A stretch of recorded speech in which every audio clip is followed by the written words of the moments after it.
듬뿍 찾아가세요. 이곳 사랑 넘치는 아름다운 여긴 사회적 기업. 행복 주는 일자리, 세상에는 희망과 사랑을, 사람과 사랑으로 뭉친 사회적 기업.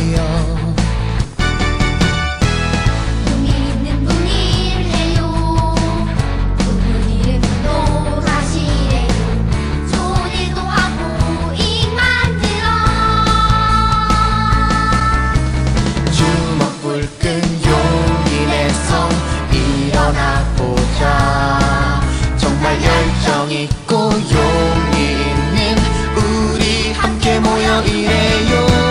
사랑을 듬뿍 찾아가세요. 희망도 듬뿍 찾아가세요. 사랑을 나누고 희망을 나누는 아름다운 사회적 기업. 사랑을 듬뿍 찾아가세요. 희망도 듬뿍 찾아가세요. 이곳 사랑 넘치는 아름다운 여긴 사회적 기업. 안녕하세요. 저는 오늘 사회를 맡게 된 경기도 지역사회 서비스 투자사업 업무를 담당하고 있는 김경아입니다.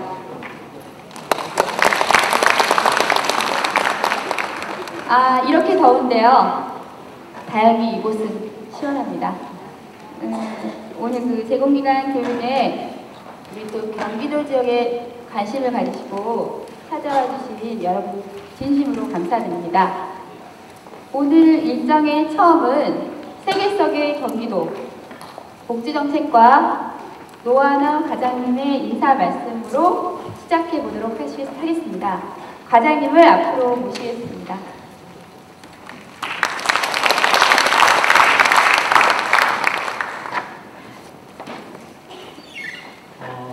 반갑습니다. 경기도 복지정책과장 노하입니다. 저도 지금 막 도착해가지고 정신이 없네요. 어쨌든 굉장히 더운 날인데 바깥은 정말 이글이글 타는 그런 날씨. 이 안에 보니까 상당히 좀 시원한 공간이네요. 어쨌든 이 무더위에 멀리서들 오시느냐고 고생들 많으셨습니다. 오늘 이렇게 와서 이렇게 되니까 참 많이 오셨네요. 열기를 느낄 수 있을 것 같고, 어쨌든 이 사회 서비스의 중요성에도 다시 한번 피부로 느끼는 것 같습니다. 오늘 이제 이 사회 서비스 사업도 제가 보기에는 좀 자리를 잡아가는 것 같습니다. 저는 여기 오기 전에 장애인 업무를 했었는데, 그때 경기도 같은 경우는 장애인 재활치료교육 센터라고 있어요. 그 업무를 하면서 장애아에 대한 재활치료 업무를 본 적이 있어요. 그때 이 장애아 재활치료에 대한 바우처가 시작된 걸로 제가 기억이 돼요. 근데 아이들은 받았거든요. 사업을 제안해라, 중앙정부에서. 저희는 그 당시에 제가 이제 그 업무를 봤기 때문에 제안했던 게 바로 이 장애아 재활치료였었습니다. 여기는 이제 그동안 보니까 ADHD까지 이제 합쳐가지고 포함해서 이 사업이 이루어지고 있는데, 어떻든 그렇게 해서 시작된 게 여러 가지 우여곡절을 겪으면서 지금까지 왔고요. 앞으로 저는 이 사회 서비스 사업이 정말 많이 성장되고 육성돼야 될 그런 업무가 아닌가 하는 생각이 듭니다. 이 사업에 참여하시는 분들의 뜻은 다 다른 것 같아요. 영리만을 추구하는 것도 아니고 또 지역사회를 위해서 뭔가 헌신해보겠다라는 어떤 고결한 뜻을 또 함께 하고 시작한 사업이기 때문에 이게 남다른 사업이 아닌가 하는 생각이 듭니다. 대체적으로 우리나라가 사회 서비스가 좀 떨어져 있잖아요. 서비스 분야가. 이런 면에서 이 사회 서비스를 토대로 해서 우리 서비스 분야가 좀 더 치고 나갈 수 있는 하나의 계기가 됐으면 좋겠다는 생각이 듭니다. 이 등록제를 추진한 게 일단 설명이 있겠습니다만은, 제가 듣기로는 이 제공기관의 어떤 진입 장벽이랄까요, 이런 것들을 좀 완화하기도 하고, 그 다음에 경쟁을 통해서 우수 기관을 갖다가 많이 육성을 해가지고 이용자의 선택과 선택권을 좀 최대한 보장하자 하는데 목적이 있는 게 아닌가 생각합니다. 그동안 우리 정부의 서비스라는 것이 일방적이었었잖아요. 근데 이 사회 서비스는 선택할 수 있게끔 돼 있다는 거, 이런 면에서 상당히 효율적인 그런 그 시책이 아닌가 하는 생각이 듭니다.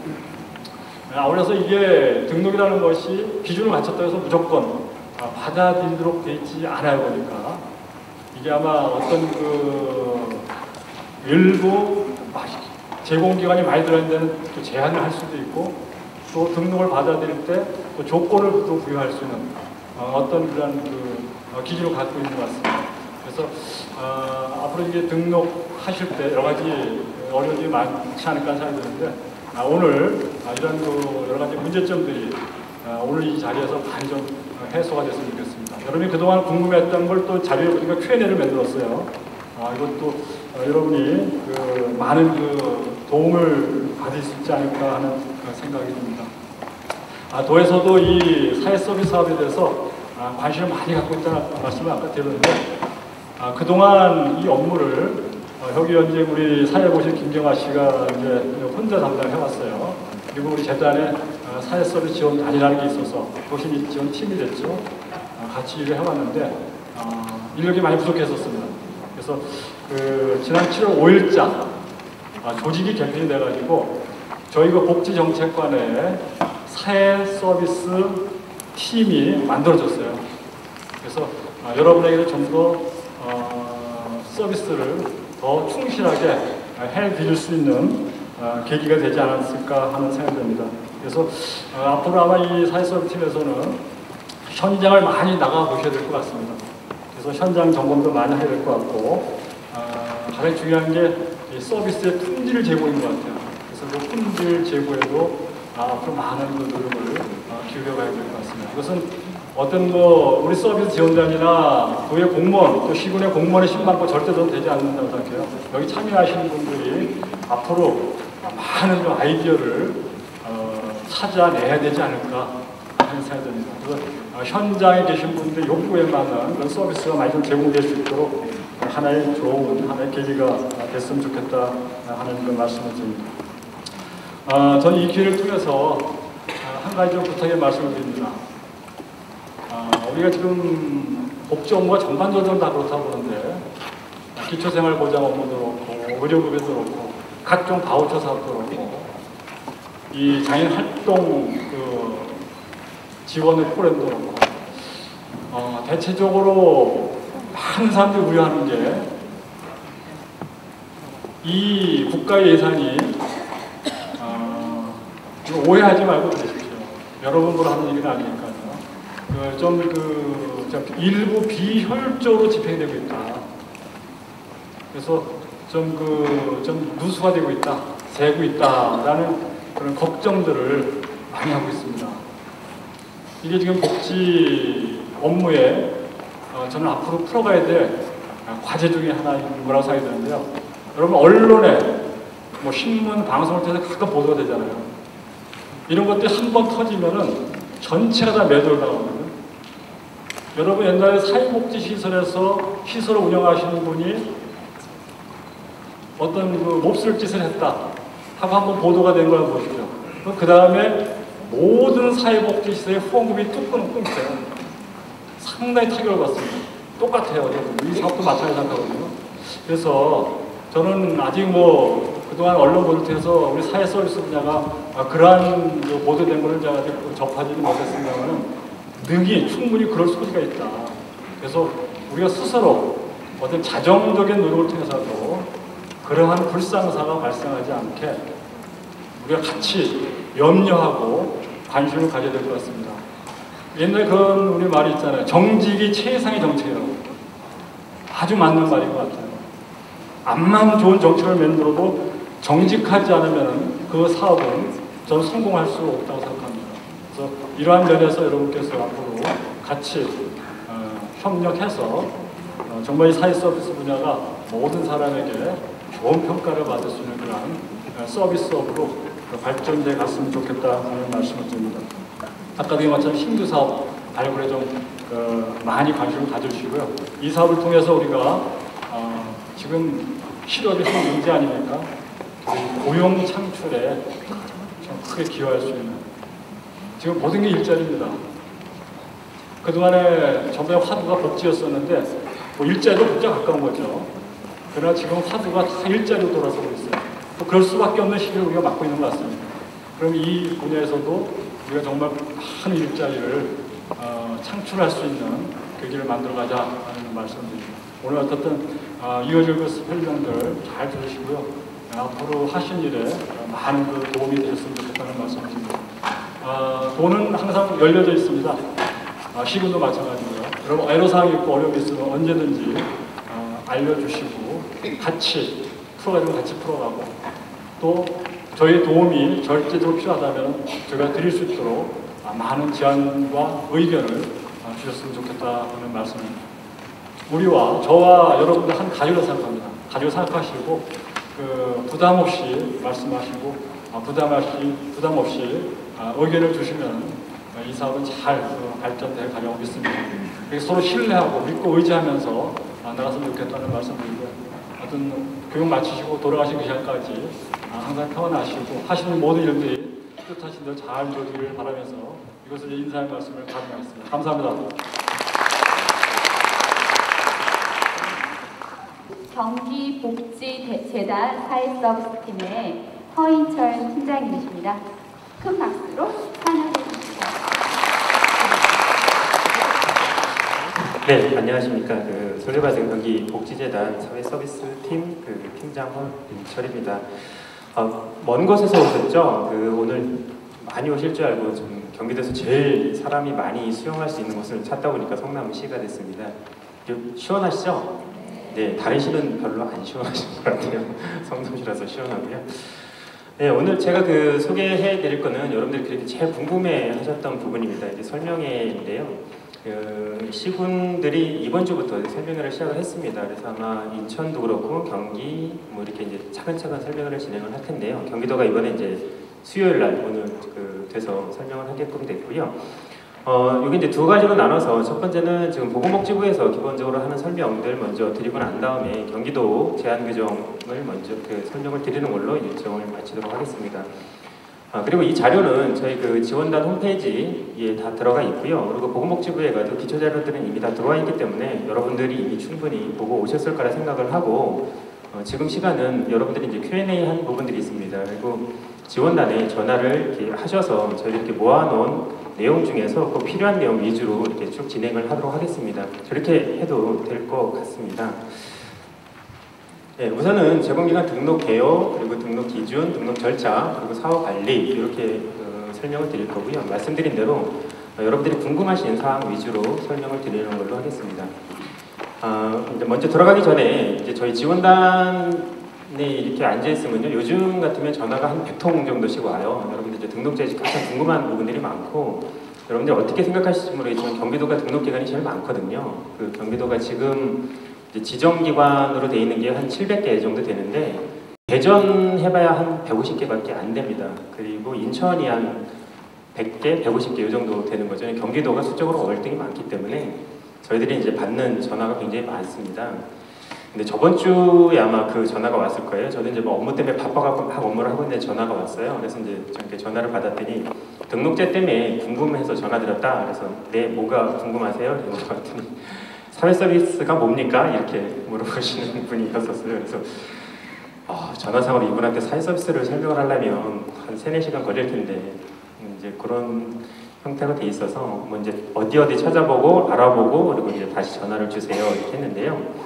지금 이제 이 등록제로 바뀐다고 하니까 굉장히 많은 관심들이 있으세요. 일단 인력도 그렇고 이제 새로운 시장을 형성한다 이렇게 생각을 하시니까 신규로 진입하시려고 하는 분들도 많으신 거죠. 그런데 이제 신규로 진입하시려고 하는 분들인데 이제 사회 서비스가 뭔지 모르시니까 굉장히 많은 질문들을 그렇게 하시는 것 같습니다. 하여튼 그게 요즘에 받았던 제일 황당한 질문 중에 하나였던 것 같습니다. 여러분들 오늘 이제 Q&A 형태로 쭉 진행이 될 텐데요. 여러분들 아마 갖고 오셨던 또는 질문하시고 싶었던 내용들 많으실 거예요. 그런데 그거는 저희 복지재단 사회서비스 팀이나 아니면 지원단 홈페이지로 오면 저희들이 언제든 업데이트를 하니까 그쪽을 이용을 해주시고요. 그리고 또 전화를 주셔도 가능합니다. 그래서 오늘은 그렇게 많은 질문을 받지는 않을 거고요. 회의는 좀 간략 이렇게 설명을 진행하도록 하겠습니다. 네, 이렇게 진행이 됩니다. 먼저 간단하게 말씀드리겠습니다. 사회서비스 등록제 시행입니다. 우선 여러분들이 사회서비스 그러면 우선 간략하게 세 가지 부분으로 정부가 정책을 추진한다는 사실에 대해서는 알아주셨으면 좋겠습니다. 먼저 사회서비스는 제공기관이 있습니다. 그리고 두 번째로는 이용자가 있습니다. 그리고 세 번째로는 그 서비스를 진행할 프로그램이 있는 거죠. 이 세 가지가 실은 올해 다 진행이 됐었습니다. 여러분들이 좀 파악이 잘 안 되실 부분들이 있는데요.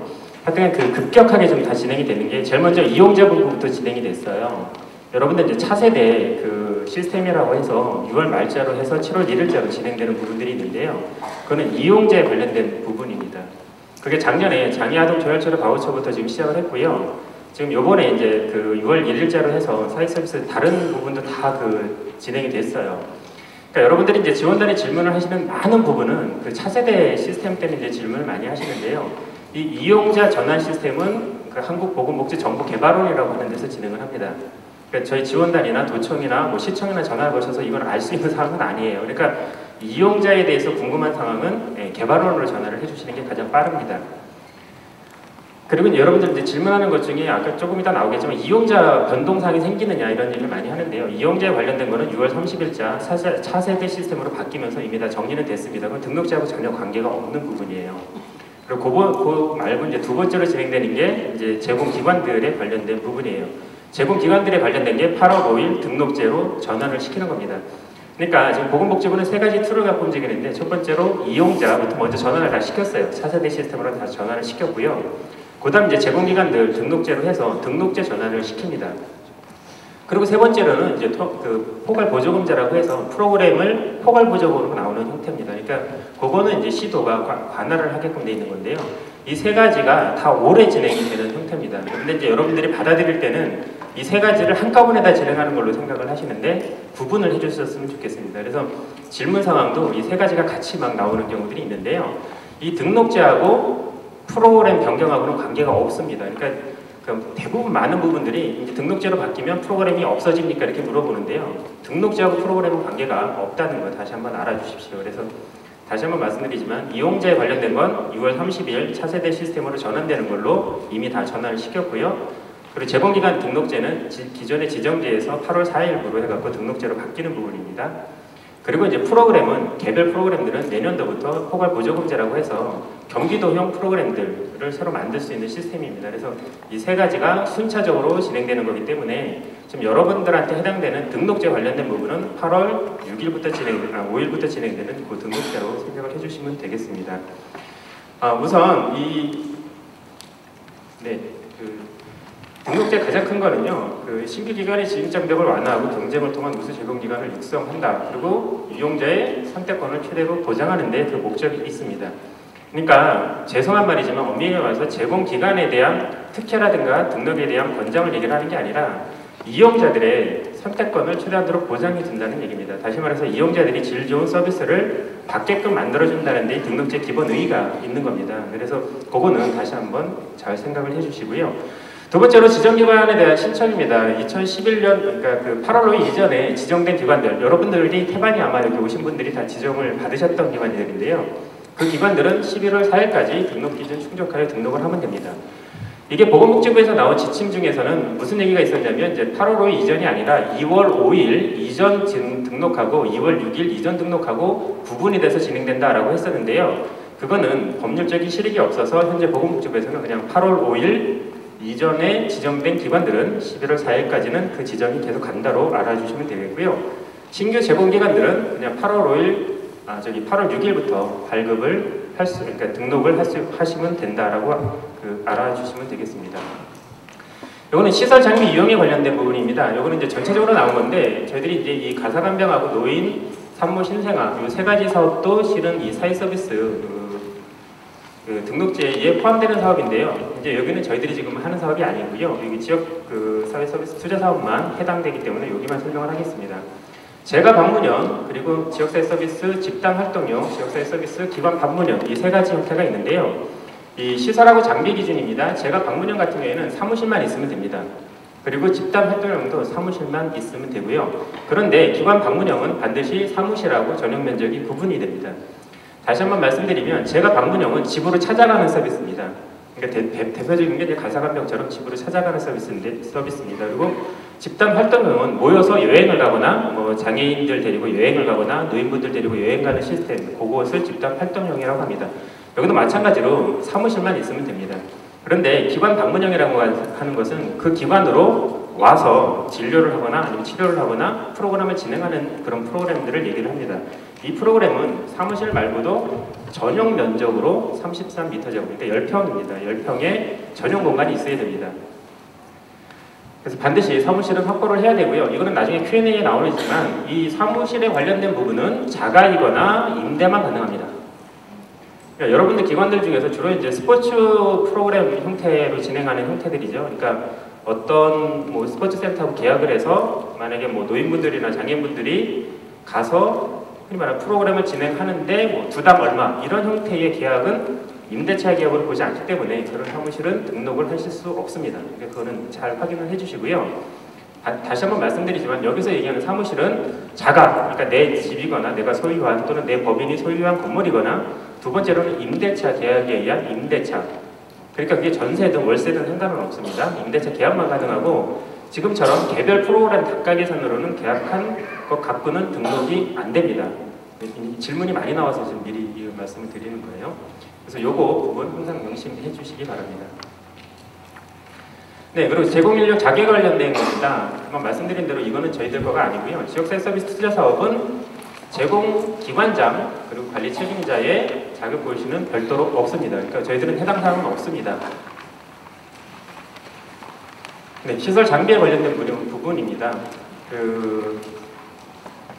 둘 이상의 사회 서비스를 함께 제공하는 사업장의 경우는 인력 장비 활용 가능합니다. 반면에 지역사회 서비스 투자 사업을 하시는 분과 가사간병, 노인돌봄, 산모도우미를 하시는 분과는 인력 활용이 공동 불가합니다. 그러니까 이렇게 알아두시면 좋겠어요. 지금 그 노인하고, 그러니까 가사간병하고 노인하고 산모도우미 사업은 서로 인력 활용이 가능합니다. 그러니까 여러분들이 만약 회사를 설립을 해서 가사간병이나 노인돌봄이나 산모도우미를 하겠다. 그러면 이 안에서는 서로 인력이 가능합니다. 근데 이것을 회사로 설립을 하고 거기서 사회서비스 투자 사업을 하겠다라고 해서 회사를 설립을 하면 이 지역사회서비스 투자 사업 인력하고 이쪽 회사에 있는 인력하고는 공동 활용이 가능하지 않습니다. 이해가 가시죠? 네. 반면에 지역사회 서비스 투자 사업 내의 사업들은 인력 활용이 가능합니다. 그러니까 내가 지역사회 서비스 투자 사업으로 회사를 설립을 해서 지금 우리들이 알고 있는 문제아동 조기 개입하고 뭐 장애아동 재활치료 장애아동 재활치료 거주도 하고 아동 비전도 하고 뭐 여러 가지를 한다. 근데 그 안에 치료사들은 서로 왔다 갔다 해도 상관은 없습니다. 그거는. 그런데 그 치료사가 요양보호사 자격증을 땄다고 해서 산모도움이나 노인돌봄, 가사간병을 할 수가 없다라고 하는 부분입니다. 그래서 돌봄 영역끼리는 서로 유통이 가능하고요. 지역사회 서비스 투자 사업끼리도 서로 유통은 가능한데 지역사회 서비스 투자 사업을 노인돌봄으로 가거나 노인돌봄에 있는 인력이 지역사회 서비스로 투자 사업으로 오는 것은 가능하지 않다라고 하는 부분만 알아두시면 됩니다. 예, 이거는 제 17조에 나오는 결격사유에 관련된 부분입니다. 여러분들 이제 이 결격사유에 해당되는 거는 제공자라고 지금 나와 있거든요. 이 법 제 17조는. 근데 이제 Q&A에 이제 조금 더 설명을 드리겠지만 제공자에는 제공기관도 포함이 되고 제공시설장도 포함이 되고 제공인력도 포함이 된다라고 그저께 보건복지부에서 이번 해석을 내려왔습니다. 그러니까 제공인력도 되기 때문에 여러분들 치료사 선생님들도 이 조건을 다 갖추셔야 됩니다. 뭐 치료사든지 아니면 거기서 활동하시는 분들이든지 그리고 대표자 물론 역시 당연히 이것을 다 충족하셔야 되고요. 그리고 법인일 경우에는 법인의 이사분들도 다 이것을 충족을 하셔야 됩니다. 이게 만약에 안 되시면 그 기관이 지정 취소되실 수 있습니다. 가장 중요한 거는 금치산, 한정치산 그리고 사전 선고를 받고 복권되지 아니한 사람 뭐 이런 형태죠. 그리고 여기서 얘기하는 이 법이라는 것은 그 사회서비스 이용 및 여건 관리에 관한 법입니다. 그래서 벌금형을 선고받고 1년이 지나지 아니한 사람이거나 아니면 이 법에 따라 등록이 취소된 후 2년이 지나지 아니한 사람은 다시는 사회 서비스를 하실 수 없습니다. 그래서 요거를 숙지해 주시기 바랍니다. 네, 등록 절차입니다. 이거는 조금 이따가 설명이 들어오기 때문에 넘어가도록 하겠습니다. 먼저 여러분들이 이제 궁금해하시는 상황인데요. 이제 등록 절차입니다.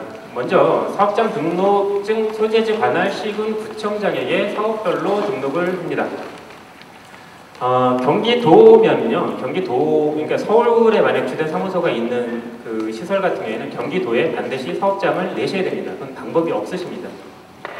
그래서 주로 지금 이제 서울에서 오시는 분들이 많은데요. 서울에 사업장이 있다고 해서 서울 사업자 등록증을 갖고 경기도에 와갖고는 등록이 안 됩니다. 그래서 그거는 별도로 경기도에 좀 뭐 수원에 하시든 여기처럼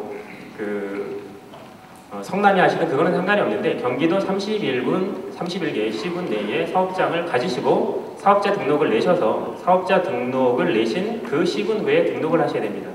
그게 원칙입니다. 그러니까 지금 전국적으로 그거는 다 똑같습니다. 그러니까 제가 사업을 할 때 서울에서 하고 싶다 그러면 서울에 반드시 사업장을 내셔야 되고요. 그 사업장을 낸 시군구, 그러니까 구청이죠. 구청에 가서 신청을 하셔서 등록증을 발급받으셔야 됩니다. 경기도도 마찬가지로 경기도 31개 시군 내에 등록을 하셔서 그 등록증을 발급을 받으셔야 된다라고 하는 부분입니다. 그래서 사업장 소재지 관할 시군구 한 곳에 등록을 하십시오. 두 번째로는 이후 이제 그 아동 인지 서비스는 이게 많은데요. 본사 직영 이런 구조들이 있는데요. 이런 제공기관들은 복수 사업자 등록이 되어 있어도 각각 사업자 등록은 소재지 관할 시군구에 등록을 하셔야 됩니다. 여기 이제 지금 아동 인지 형상 서비스에 가장 많이 나타나게 되는데요. 지금은 9개의 기관이 그냥 서울에 본사를 두고 전국적으로 그냥 이게 선택형 사업으로 일괄적으로 하게끔 되어 있는데요. 요것은 8월 5일부터는 다 깨집니다. 그래서 그쪽도 서울에 본사만 갖고 있으면 안 되고요. 경기도는 경기도에 본사 내지는 지사 내지는 지소, 분소 어떤 이름으로도 상관은 없는데 사무실을 갖고 계시고 등록 요건을 충족을 하셔서 시군구에 등록을 하셔야 됩니다. 무슨 얘기냐면 역으로 해서 지금까지는 이 아동 인지 향상 서비스 같은 경우에는 9개 기관만 했었는데요. 지금은 다 풀렸습니다. 여기 시장은 들어가셔도 됩니다. 여러분들이 그 등록을 충족하시면 나도 저 서비스를 하고 싶다라고 얘기를 하면 시군구로 들어가셔도 저는 문제가 되지 않게끔 그렇게 되어 있습니다. 그래서 본사 구조하고 지사 구조인데 이것이 경기도 내에 지사를 두거나 본사를 두거나 상관이 없는데 서울에 두소를 두고 있다면 반드시 경기도에 이 사무소를 만들어야 된다라고 하는 내용입니다. 자, 여러 시도에서 서비스를 제공하려는 제공기관은 등록 요건을 별도로 갖추어 해당 시도 내 시군구에 각각 등록을 해야 됩니다. 저게 무슨 얘기냐면 여러분들 이제 지금 금방 말씀드린 대로 원칙은 어떤 프로그램을 하든지 경기도에 프로그램을 하고 싶으시면 경기도 소재 관할 시군구에 먼저 사업장을 가지시고 사업자 등록을 내신 후에 그 등록을 낸 시군구에 등록을 하시는 겁니다. 그런데 여기서 이제 두 가지 형태로 나눠지게 되는데요. 도바우처 형태와 시바우처 형태로 나눠지게 됩니다. 그래서 도에서 진행하는 바우처 프로그램하고 시에서 진행하는 바우처 프로그램하고 틀린데요. 도에서 진행하는 바우처 프로그램은 시군구 31개에 등록을 하면 31개 전체 시군에 서비스를 제공할 수 있습니다. 반면에 C바우처는 C에서 별도로 하는 프로그램이죠. C바우처는 C에서 등록을 하면 그 C에서만 가능을 합니다. 그러니까 제가 만약에 성남시에 프로그램이 있어서 근데 C바우처 프로그램이에요. 그래서 여기를 하고 싶어서 성남시에 사무실을 두고 성남시에 신청을 해서 등록증을 받았는데 옆에 용인시가 비슷한 프로그램을 한다. 그래서 거기도 들어가고 싶다라고 얘기를 하면 용인시청에 가셔서 다시 등록을 하셔야 됩니다. C바우처는. 등록을 할 때 다시 4명을 뽑고 작업장을 가질 필요는 없어요. 그는 내가 성남시에 있는 건데 성남시에 낼 때 똑같은 등록증을 등록 서류를 갖고 용인시에 가셔서 확인하셔야 됩니다. 그러니까 C바우처는 등록증 자체를 그 시마다 받으셔야 됩니다. 단지 4명 조건 있죠. 조건은 지키지는 않으셔도 돼요. 거기 원래 있던 시에 썼던 그 자료를 그대로 갖다 주시면 됩니다. 이해 가시죠? 그러니까 다시 4명을 뽑아서 용인시에 하고 수원시에 하고 싶으면 다시 4명을 뽑아서 사무실 만들어서 수원시에 신청하고 그러는 게 아니라 등록 요건이 이제 맞으면 그 신청은 다 가능하다는 거죠. 그래서 도바우처하고 C바우처는 조금씩 이제 틀립니다. 그래서 다시 말씀드리면 C바우처는 등록은 다 하셔야 됩니다. 하시는 시군마다 등록을 하셔야 되는데 매번 사람을 뽑고 장소를 하는 게 아니고 원래 등록을 했던 그 자료를 그대로 갖고 가서 등록을 하시면 됩니다. 반면에 도바우처는 한 시군에만 등록을 하면 상관없이 31개 전체 다 프로그램은 진행을 할 수 있다라고 하는 부분 알아주시면 되겠습니다.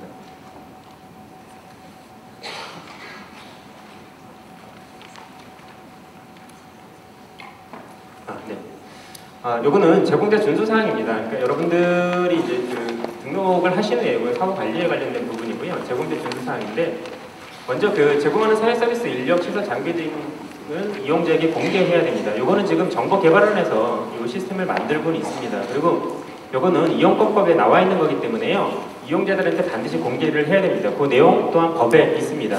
보면은 이제 그 선생님들에 관련된 부분, 그리고 성함, 그리고 경력사항, 뭐 이런 내용들을 다 공개를 할 수 있게끔 돼 있는데, 아직은 이게 이제 행복 이용 시스템이 구축은 안 돼 있는데 지금 구축이 될 겁니다. 두 번째로는 정당한 사유 없이 서비스 제공 거부는 금지되어 있습니다. 사유 서비스 이용권의 정당한 사용 여부 또한 확인하셔야 됩니다. 그러니까 이제 만약에 그 이용자 저분이 아닌 것 같은 생각이 자꾸 드는데도 서비스를 줬는데 나중에 그분이 적격 대상이 아니라고 판단이 되게 되면 앞으로는 개발원에서 자금을 주지 않을 겁니다. 그러니까 요것도 반드시 확인을 해주셔야 됩니다. 그래서 정당한 이용인이 아닌 경우에는 서비스를 제공할 수 없습니다. 그리고 제공자 부담 비용의 그 이용자 전가 행위 금지되어 있고요. 요거는 반대로 해서 지금 수익금, 그러니까 여러분들이 얘기하면 이제 자부담이죠. 이용자 부담금을 안 받는 행위도 또한 잘못입니다.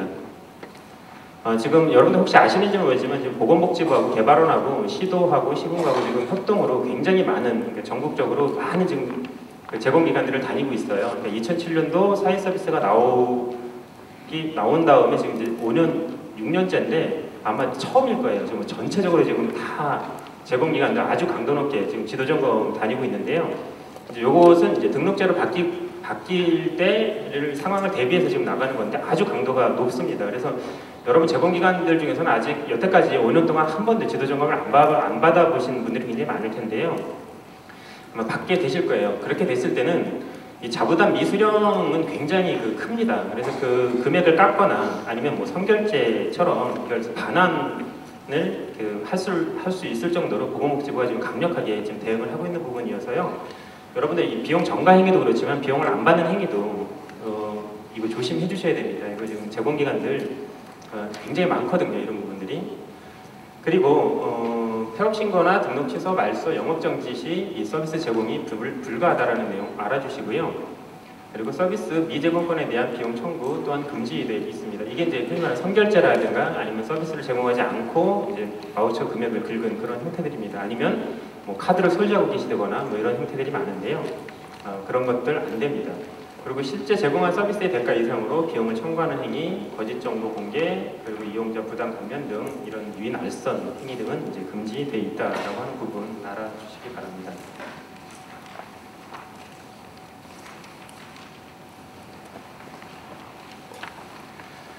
네, 이거는 이제 등록 기준에 관련된 부분인데요. 그 법 23조 1항 3호에 의해서 등록 기준에 맞지 아니하는 경우에는 확인 주체가 등록증을 발급한 시장군수구청장이 확인을 하게끔 되어 있습니다. 그래서 제가 지금 첫 번째 얘기한 대로 여러분들이 사업자 등록을 낸 그 시군구에 신청을 하게끔 그렇게 유도를 하는 겁니다. 왜냐하면 지도점검권은 여러분들에게 등록증을 교부한 그 지자체가 갖게끔 돼 있어요. 시장군수구청장이 그 책임 권한이 있기 때문에 아마 여러분들이 이제 등록제로 시행이 되면 시에서 굉장히 많이 지도점검을 나가실 겁니다. 그리고 그 시설 자격기준 그 충족 여부를 수시로 확인하고 등록 제공 인력의 실제 서비스 제공 여부도 아마 수시로 확인을 할 겁니다. 옛날처럼 이게 이제 보건복지부 선택형 사업, 그거는 거의 이제 보건복지부가 관할을 했기 때문에 시군에서는 잘 지도점검을 안 나갔었습니다. 그런데 그게 등록제가 되면 이제 다 시군구별로 등록이 가능하고요. 그리고 기존에 이제 도바우처라고 하는 게 있습니다. 그래서 도에서 지정을 해서 도에서 시하고 같이 얘기를 해갖고 프로그램을 진행하는 것도 등록제가 되면 다 이제 시군구로 넘어가게끔 돼 있어요. 그래서 모든 권한이 시군구로 넘어가기 때문에 시군구에서 아마 관리 감독이 강화가 될 거고요. 그렇기 때문에 이제 제공 기관들이 사업자 등록 소재지에 이제 등록을 하라 이렇게 얘기를 하게끔 돼 있습니다. 그리고 정보개발원이 지금 반기별로 제공 인력에 대한 데이터라든가 제공 인력 급여 시스템을 지자체에 통보합니다. 반기별로 통보합니다. 지금은. 근데 아마 여기 내년부터는 이제 분기별로 바뀔 가능성이 크고요. 그러면 그 데이터들이 다 지자체로 넘어오기 때문에 지자체에서 그 데이터를 봅니다. 그러니까 지금은 실은 이 정보개발원에서만 데이터를 갖고 있는데 이제 이게 시군구까지 다 내려오기 때문에 여러분들이 어떻게 결제를 하거나 어떻게 그 사업을 진행하는지에 대해서 시군구가 더 쉽게 알 수 있는 상황이 됩니다. 그래서 시군구는 주기적으로 그 등록기관 소속 제공 인력이 활동 데이터를 확인한 후에 제공 인력의 활동 내역 없는 경우는 해당 기관에 소명 자료를 첨부할 수도 있습니다. 그리고 소명 불충분 시 그 1차 경고 그리고 2차 영업정지 아니면 이제 그 폐쇄 조치까지도 시킬 수 있는 그런 형태로 진행될 상황입니다. 네, 이거는 이제 등록기관 사업 관리에 관련된 부분입니다. 등록기관에 대한 그 1차 관리 주체는 등록증 발급 그 시장 구청장입니다. 그리고 시도지사는 관할 구역 내 기관의 등록 사항을 모니터링할 수 있는 권한 그리고 이제 지도 공부할 수 있는 권한이 있습니다. 저희 지원단도 있는데요. 물론 그 시군구 상황은 지원단들이 계속 모니터링을 합니다. 그건 전국에 있는 지원단들께서 마찬가지인데요. 그래서 문제가 생기고 그러면 그 해당 그 시군구에 바로 통보를 해드리거든요. 그런 기능도 역시 하게끔 되어 있습니다. 그래서 사업 제공 범위가 여러 시군구에 해당하는 경우에도 원칙적으로 등록 시군구가 1차적 관리 주체가 됩니다. 아까 말씀드린 대로 도바우처는 어느 시군이든지 한 곳만 등록을 하면 31개 시군에서 서비스는 다 진행을 할 수 있습니다. 그런데 그 제공기관에 대한 관리는 그 등록을 한 시군구에서 나오게끔 그렇게 되어 있는 거죠. 그래서 타 시군구에서 발생한 사업에 대해서도 시군구 간 협조를 통한 그 합동 점검 및 시도 점검 등을 통해 사업 관리가 가능하게끔 그렇게 진행할 예정입니다. 네, 이거는 이제 지자체 그 등록 제한 및 조건 부과 사항입니다. 먼저 시장군수구청장은 관할 지역 내의 이용자 수, 이용권, 시장 규모, 그리고 제공기관 분포 등을 고려하여 등록 제한 및 조건 부과 여부를 판단합니다. 그리고 시장군수구청장은 인근 도서 덕지 지역에 대한 서비스 제공 의무, 그리고 이용법상 등록 기준 지속적 충족 의무를 조건으로 부과할 수도 있습니다. 그러니까 제한을 둘 수도 있고 조건을 부과할 수가 있습니다. 그 시군, 그 지자체별로. 그리고 등록을 제한하거나 조건을 부과한 경우에는 신청인에게 구체적 사유를 서면으로 통지할 수 있습니다. 물론 해당 조건을 이행하지 않을 경우에는 제재 처분도 가능합니다. 그리고 시도지사는 그 시도 내 등록기관 분포 수 및 대수 등을 고려하여 관할 시장, 군수구청장에게 등록 제한 및 조건 부과에 대한 지도, 권고 역시 가능합니다. 그래서 이거를 여러분들이 좀 알아주셨으면 좋겠어요. 그래서 등록제라고 해서 모든 기관을 확 열어놓는 건 아니고요. 우선은 1차적인 물리적 조건이 있습니다. 아까 말씀드린 대로 인력에 관련된 조건하고 그리고 장소에 관련된 조건 그리고 등록 기준에 관련된 부분이 우선 걸리게 되겠고요. 그 다음은 시군별로 이 그 조건 및 제한을 부과할 수 있다는 것 자체가 법에 부과가 되어 있기 때문에 이 부분 잘 숙지를 해주셨으면 좋겠습니다. 이거는 이제 시군구에서 많이 하게 되는데요. 복지부주가 합동 점검 시 지적된 상황 중 미개정 사항에 대해서도 시군구에서 계속 진행을 할 거고요. 그리고 사회섹스 이용권 부정사용 의심 사례에 대해서는 확인조사 및 상시 지도점검을 강화할 예정입니다. 여러분들 아까 말씀드린 데 개발원 정보들이 이제는 시군구로 내려오기 때문에 그동안은 시군구에서 여러분들이 어떻게 결제를 했는지 전혀 볼 수가 없어요. 그 정보 개발원에서 거의 독점적으로 정보를 봤었는데 이제 그게 시군구로 내려오게 되면 여러분들의 결제 스타일이나 패턴들에 대해서 정확하게 이제 결과들이 나오게 되거든요. 그래서 아마 시군에서 그거를 할 수 있도록 나갈 수 있을 것 같습니다. 네, 우선 그 시군구에 관련된 부분은 이렇게 하고요. 경기도 제공기관 등록 그 제한 규정에 대해서 좀 먼저 설명을 드리도록 하겠습니다.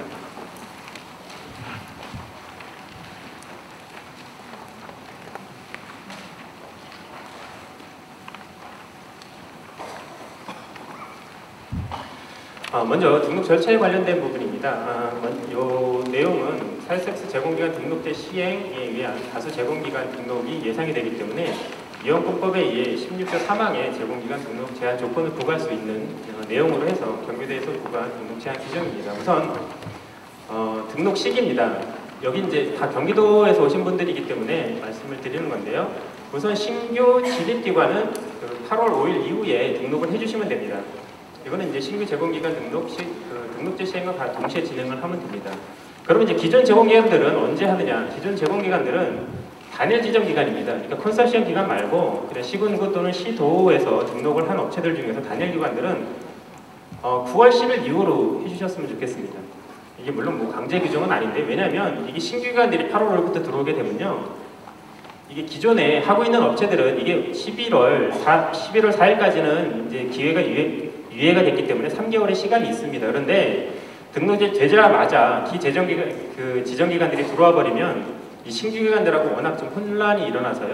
등록증 발급이 어차피 늦어집니다. 그래서 아예 그냥 기간을 좀 정해서 신규기관들은 뭐 사업이 급할 수 있으니까 신규기관부터 먼저 8월 5일날 등록을 좀 받고요.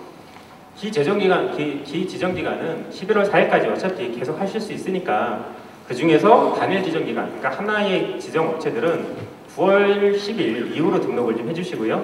이거는 좀 지자체가 강력히 요청을 한 겁니다. 왜냐면 너무 막 8월 5일날 막 수백 개씩 들어와 버리면 그분들이 그걸 혼자서 할 수가 없어요. 그래서 이거를 꼭 좀 지켜달라고 말씀을 좀 해서 말씀드린 거고요. 그다음 두 번째로는 컨소시엄 기관 중에서 주관 기관하고 컨소시엄 기관이 있습니다. 컨소시엄 기관은 9월 20일 이후에 진행을 해주셨으면 좋겠습니다. 컨소시엄 기관들은, 그러니까 그 단일 지정 기관들부터 먼저 좀 하시고요. 그다음 컨소시엄 기관을 해주시고 이 컨소시엄 주관 기관은 제일 나중에 해주셨으면 좋겠습니다. 만약에 컨소시엄 주관 기관이 먼저 해버리면요, 그 밑에 있던 컨소시엄 기관들은 순간 다 날아가 버립니다. 그 자료들이. 그래서 다시 한번 말씀드리면 컨소시엄 기관들부터 9월 20일부터 빨리빨리 해주시고 지정기관은 제일 나중에 10월 10일 이후에 등록을 진행해 주셨으면 좋겠습니다. 지금 저희들이 경기도 전체에 한번 이렇게 분포도를 보니까 이렇게 진행되는 게 지자체에 가장 무리가 없고요. 여러분들이 등록증을 가장 빨리 받아보실 수 있으실 것 같아서 이렇게 진행을 하도록 했습니다. 다시 한번 말씀드리면 신규로 들어오실 분들은 상관없이 그냥 8월 5일부터 바로 등록을 해주시면 되고요. 단일 지정기관, 기지정기관 중에 단일 지정기관은 9월 10일 이후로 좀 해주셨으면 좋겠고요. 컨소시엄 기관, 이 둘 다 컨소시엄 기관입니다. 컨소시엄 기관 중에서 컨소시엄 기관, 그러니까 밑에 있는 컨소시엄 기관들은 9월 20일 이후로 등록을 해주셨으면 좋겠고 주관 기관은 10월 10일 이후로 등록을 해주셨으면 좋겠습니다. 요거는 이제 시군별 적정 제공기간 제시입니다. 그거는 나눠드린 책자에 나와 있고요. 그리고 제일 뒤에 엑셀표로도 지정이 되어 있습니다. 그래서 그 표에 보면 여러분들 지금 시군에서 하고 있는 모든 프로그램이 나와 있고요. 그리고 예산이 다 기록이 되어 있습니다. 그래서 그 예산을 기준으로 저희 지원단이 이제 만들어 본 건데요. 예산 기준, 단가 기준. 그러니까 예산에서 단가를 빼면 그 총 연인원이 나옵니다. 그 연인원을 프로그램 횟수별로 나눴습니다. 그러니까 프로그램 횟수라는 게 뭐냐면 10개월 프로그램이 있고 1년 프로그램이 있고 6개월 프로그램이 있고 프로그램은 종류별로 다 틀리거든요. 그걸로 나누면 실인원이 나옵니다. 그 실인원을 100만 원 기준으로 해서 몇 사람이 진행을 하면 좋을지에 대한 최적 인원이 나옵니다. 최적 인원 곱하기 현재 그 제공 인원 수들이 나오는데요. 그것들을 지금 만들어서 각각 시군으로 부여를 했습니다. 그래서 그거는 저희들이 시군 내 이용자 수, 이용권 시장 규모, 그리고 제공기관 분표 등을 고려해서 만들어낸 도표입니다. 그래서 그 도표를 참조를 해주시기 바랍니다. 그리고 두 번째로는 시군 등록업체 제한 규정입니다.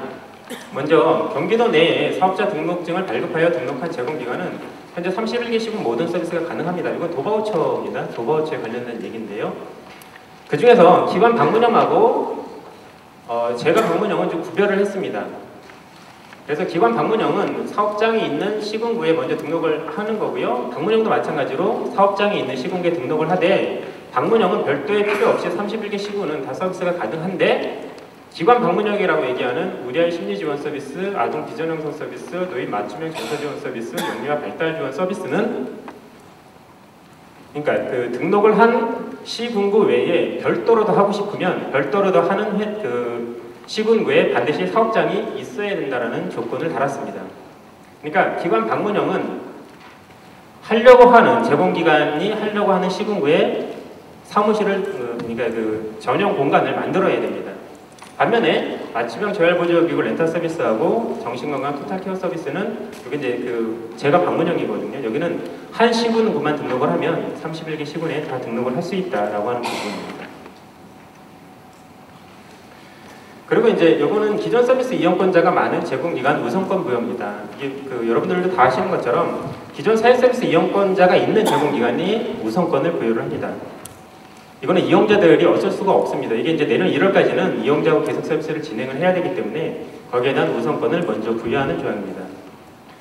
그리고 시군구 동일사업으로 반면에 시군구에 동일사업으로 일반 이용자 보유 현황이 많은 제공기관은 상관이 없다. 요거를 이제 예외 규정으로 등록을 인정하는 겁니다. 그러니까 여러분들 지금 이제 시장성이 있는 프로그램하고 지금 바우처로만 진행하는 프로그램들이 있는데요. 시장성이 있는 프로그램들이 있습니다. 그 프로그램은 등록을 해도 전혀 문제가 없기 때문에 이건 예외적으로 등록의 조건을 그러니까 제한을 두지 않는다라고 하는 조건을 두었습니다. 네, 이상으로 그 보건복지부의 기본 내용하고 경기도에서 얘기한 그 등록 제한 규정에 대해 설명을 드렸습니다. 네, 다음. 네, 감사합니다. 경기도 복지정착과 내에 그 사회서비스 담당이 생겼다고 말씀하셨는데요. 어제 인사발령장을 17시에 받으셨어요. 그리고 오늘 오셨습니다. 앞에 모셔서 소개해드리도록 하겠습니다.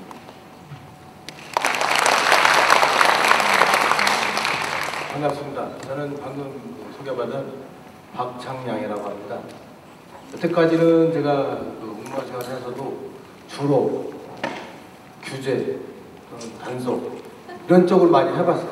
좀 많이 하다가 오늘 처음 베풀 수 있는, 저희끼리 이제 그렇게 통하거든요. 베풀 수 있는 업무다. 이렇게 사회서비스 업무라는 거를 처음으로 해봤어요. 그래서 제 기분도 좀 희망도 많고요. 여러분이 좀 많이 도와주시고 좀 더 많은 도민이 혜택을 많이 받아서 진짜 경기도가 1등 경기다 라는 그런 서비스 팀이 될 수 있도록 많이 노력하겠습니다. 고맙습니다. 이도환 선생님께서 준비하신 강의를 듣도록 하겠습니다. 네, 안녕하십니까. 경기도 지원단의 이도환입니다.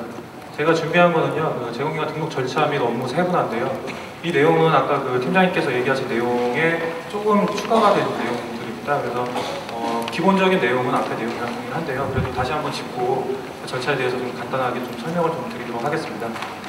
네, 먼저 그 제공기관 등록 사항에 대해서 아까 좀 설명을 드렸지만 다시 한번 조금 더 설명을 보충해서 설명을 좀 드리겠습니다.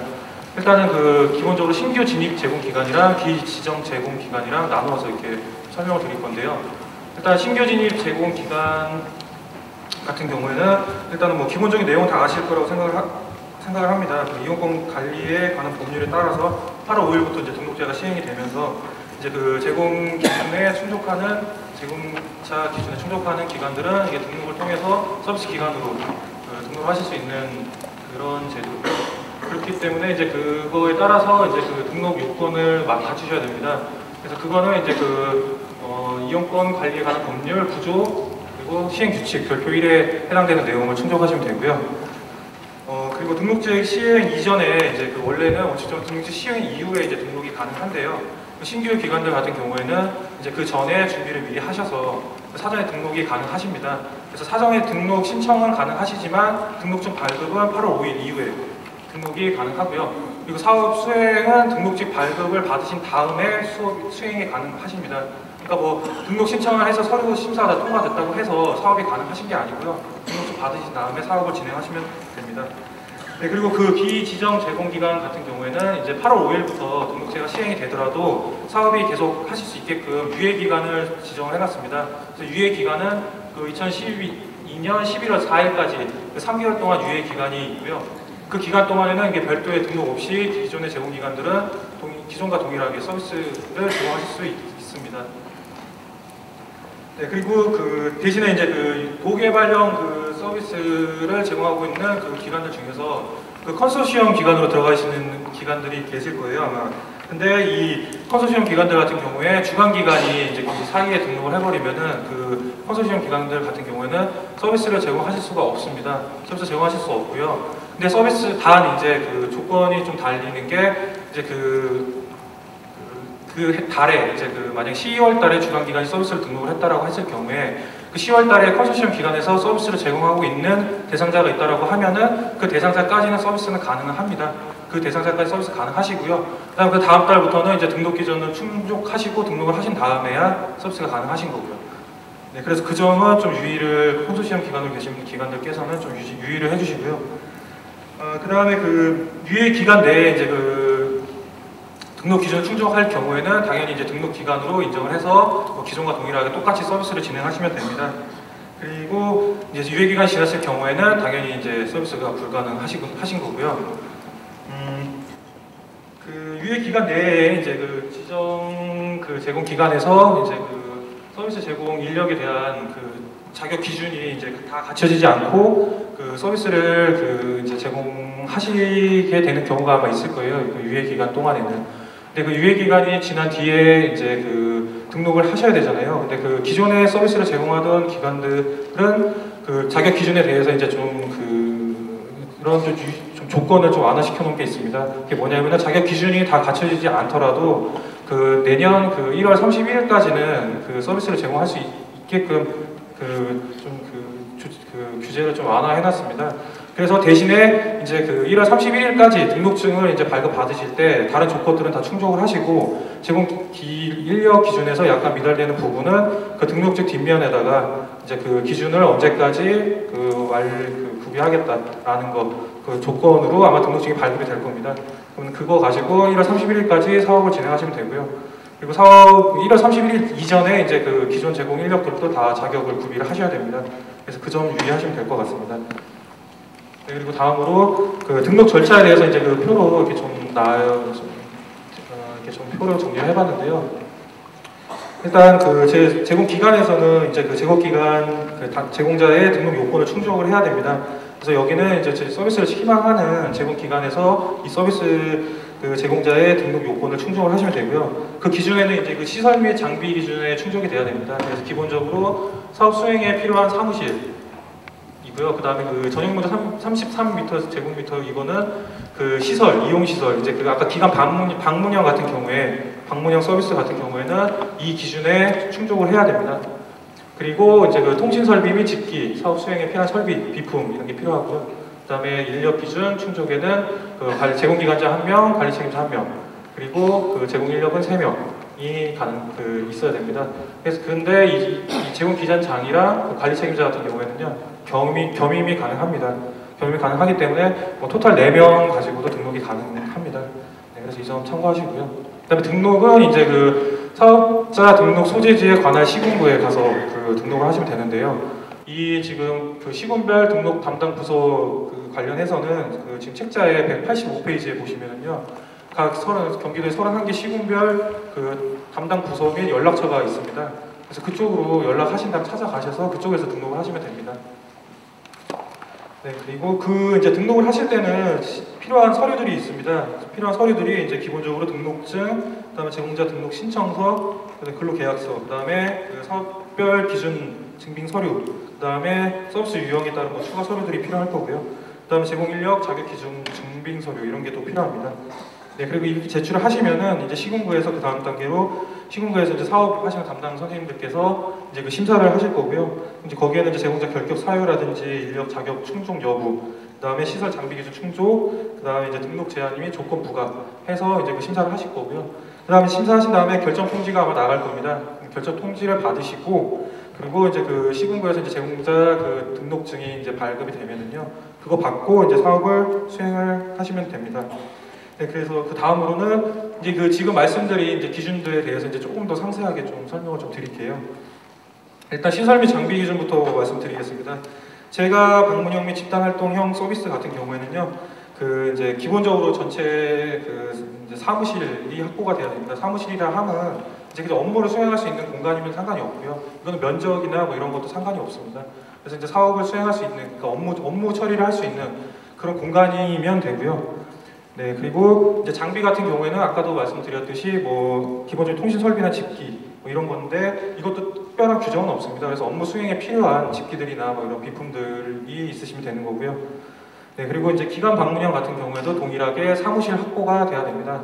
업무 처리 가능한 사무실이 확보가 되고 이와 별개로 아까 얘기했던 것처럼 시설이 이용시설이 별도로 또 준비가 돼야 되는데요. 아까 말씀드렸듯이 전용 면적의 저 기준에 따라서 그 충족이 돼야 되고요.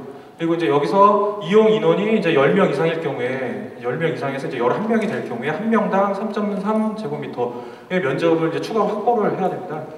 그래서 이제 11명일 경우에는 이제 36.3이 되는 거고요. 이제 그렇게 3.3씩 플러스 시키면 됩니다.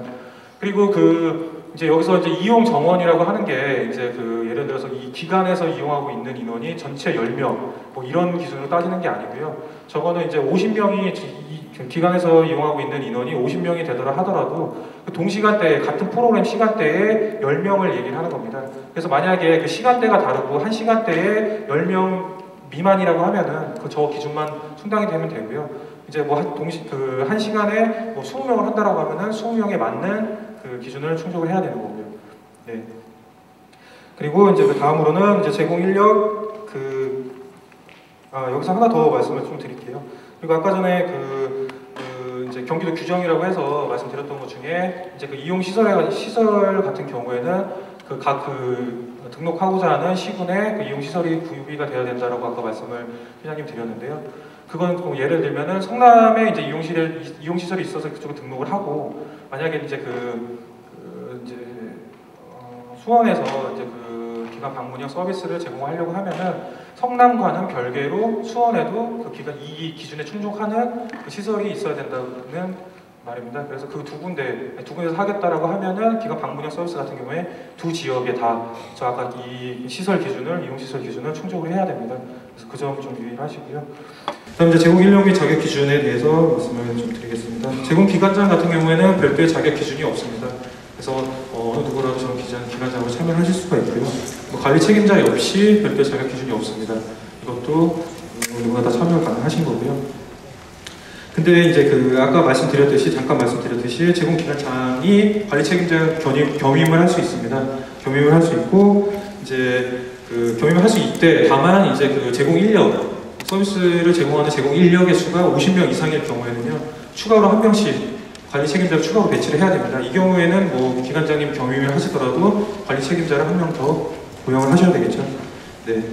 그리고 이제 제공 인력 관련해서 제공 인력은 최소 3명을 배치를 해야 되고요. 3명 이상 등록하는 거에 대해서는 상관이 없습니다. 그래서 이제 자격 기준은 아까 말씀드렸듯이 보건복지부에서 고시한 자격 기준에 따라서 제거 기준에 따라서 이제 채용을 하셔야 되고요. 그다음에 이제 여기서 또 중요한 게 이제 근로계약서 체결을 해야 됩니다. 이제 3명에 대해서는 급여 및 업무 내용, 그다음에 계약 기간, 근무 조건, 그리고 여기 하나 이제 부가적으로 들어가는 게 사대보험 관련 법령에 따른 처리가 명시된 근로계약서를 작성하라고 되어 있습니다. 그래서 이 형태에 대해서는 뭐 계약직이든 정규직이든 이 형태는 상관이 없고요. 이 내용들이 명시가 꼭 돼야 됩니다. 그래서 그 중에서 가장 또 중요하게 생각하고 있는 부분이 이 4대 보험 관련된 부분입니다. 4대 보험 관련된 부분은 이제 지금 아래 표 이렇게 보시는 것처럼 국민연금, 건강보험, 고용보험, 이 산재보험 이렇게 해당이 되는데요.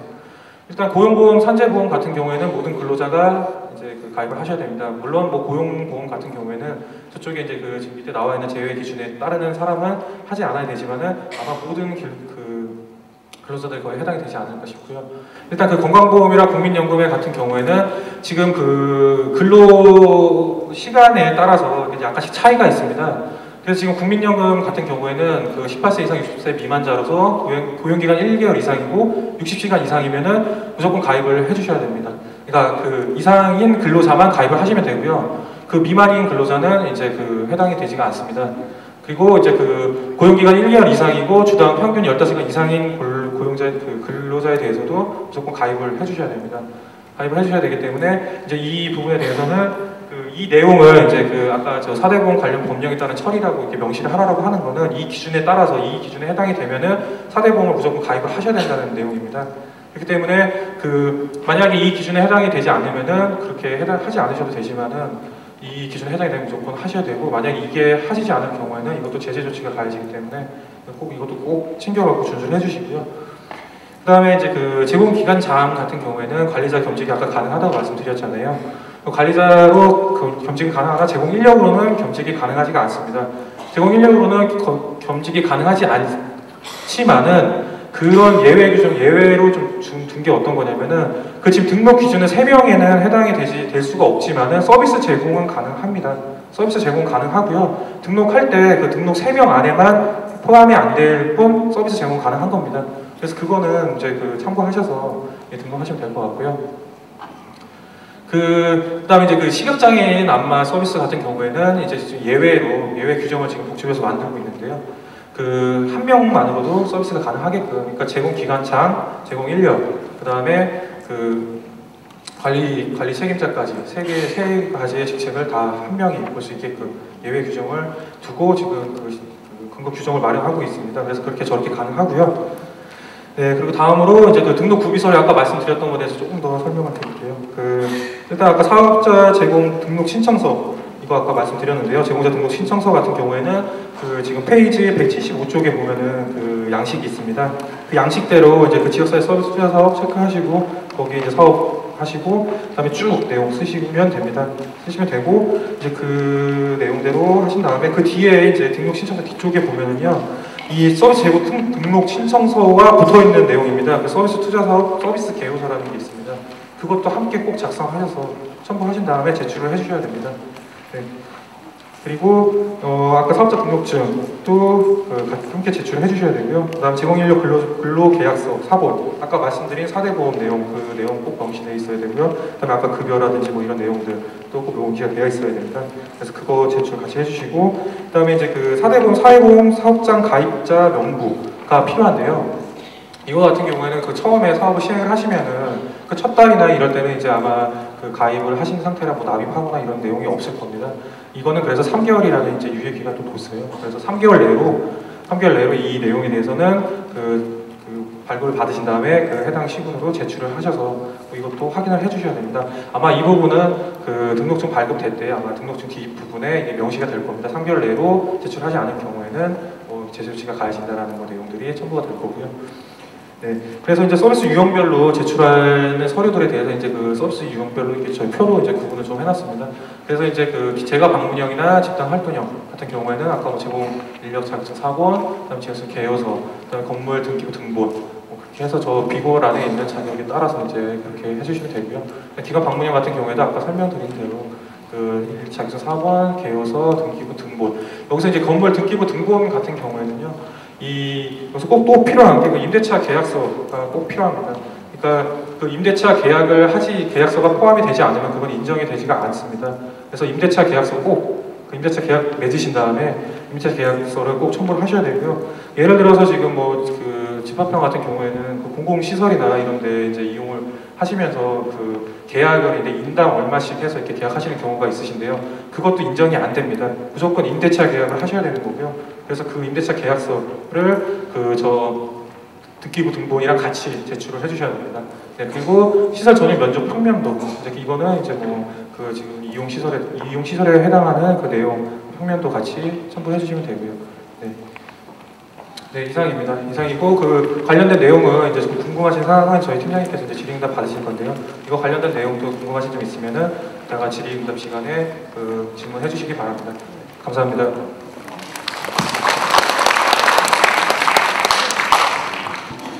네, 안녕하십니까. 사회서비스팀 김선미입니다. 예, 갑자기 이렇게 말씀을 전하게 되었는데요. 제가 나온 이유는 다름이 아니고 방금 전에 김경환 주무관님께서도 말씀을 하셨는데요. 저희 경기도에서 야심차게 사회서비스 앱 이번에 출시하였습니다. 그래서 현재 안드로이드 폰에서는 만나실 수 있는데요. 혹시 갤럭시 쓰시고 있는 분들 손 한번 들어볼까요? 꽤 많이 계시네요. 네. 갤럭시 사용하시는 분들은 지금 그 마켓 들어가셔서 다운 받으실 수 있으시거든요.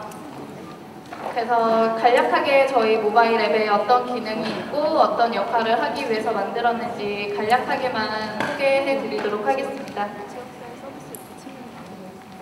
네, 저희 갤럭시 이번에 모바일 앱을 만들게 된 배경은요. 작년에 저희 지역사회 서비스 투자 사업 만족도 조사를 했었는데요. 종사자분들 그리고 이용자분들 대상으로 했었는데 그 가장 많은 의견을 주셨던 부분이 이 사회 서비스에 대한 홍보가 많이 이루어졌으면 좋겠다. 너무 정보가 없다. 이런 의견 많이 주셨거든요. 그래서 어떻게 이 사업에 대해 알릴 수 있을까라는 고민을 하다가요. 가장 많이 요즘 스마트폰 많이 사용하시죠.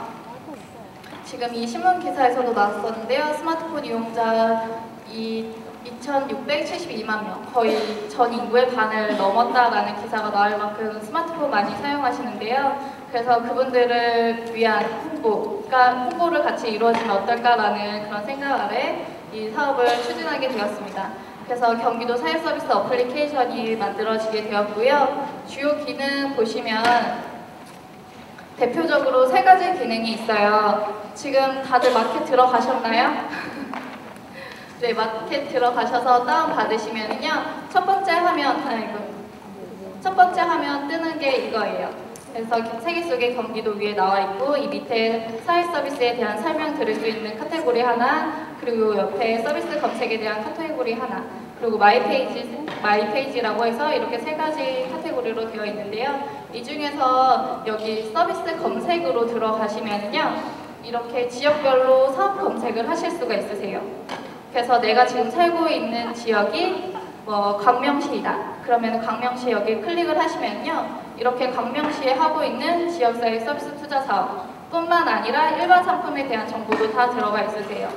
그래서 지금 광명시에는 우리 아이 심리 지원, 그리고 맞춤형 재활보조 기구 렌탈 서비스, 그리고 아동 건강 관리 서비스, 정서 발달 서비스, 노인 맞춤형 운동 처방 서비스가 있구나, 이걸 이용자분이 알 수가 있으신 거죠.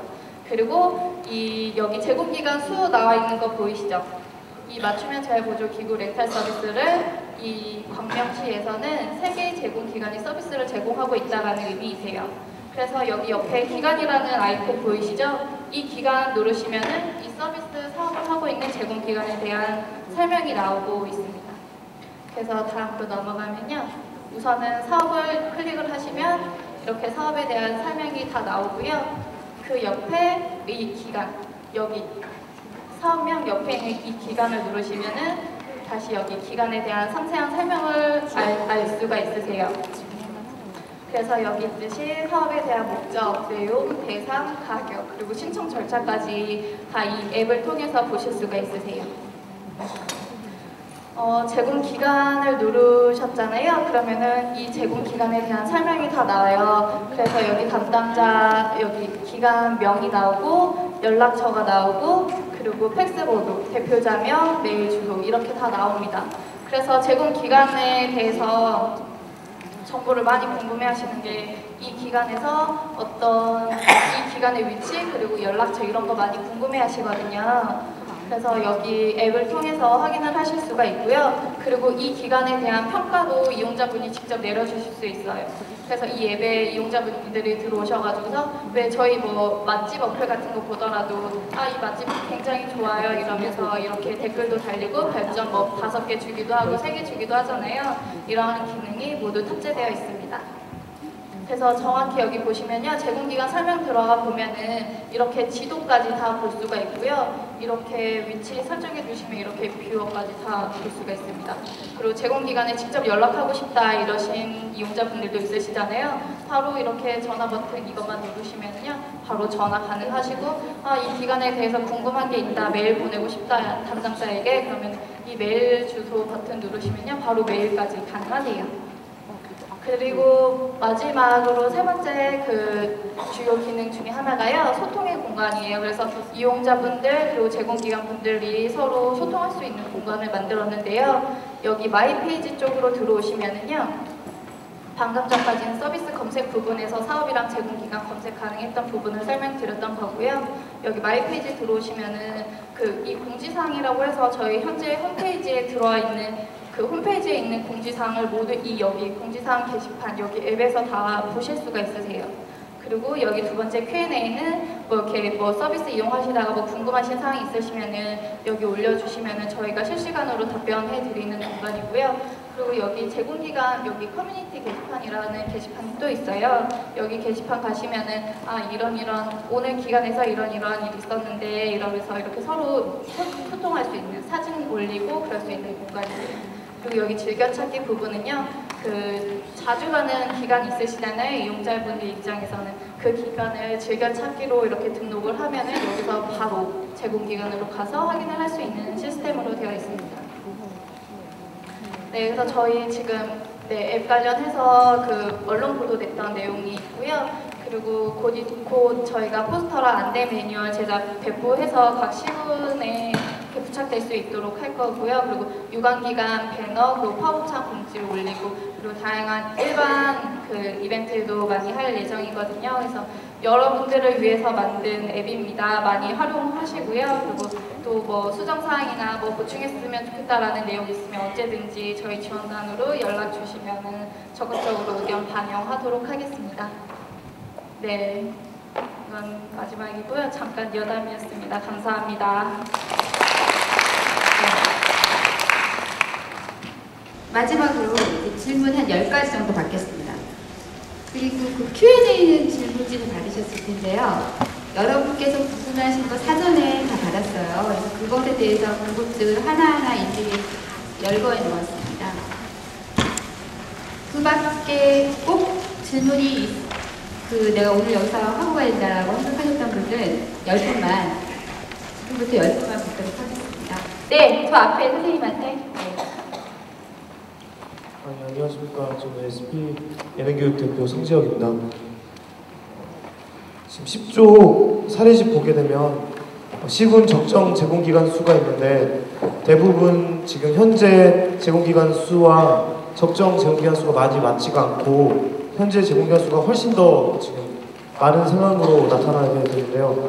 그렇게 보면 지금 여기 나와 있는 적정 제공기간 수에 맞춰서 시 지자체 담당자가 이 수에 맞춰서 뭐 한 개면 한 개만 이렇게 지정을 해도 무관하는 건지가 좀 궁금하고 여기에 대한 대책이 사실은 되게 시급할 것 같습니다. 지금 예산이 없는 상태에서 또 여기서 추가적으로 더 많이 들어오게 된다는 소리인데 등록제가 되게 되면 제가 상식적으로 좀 이해가 많이 안 가고 그렇게 되면 가이드라인이라고 하니까 여기에 맞춰서 그런 앞으로의 진행사항을 뭐 시에서도 그렇게 할 수 있는지가 궁금합니다.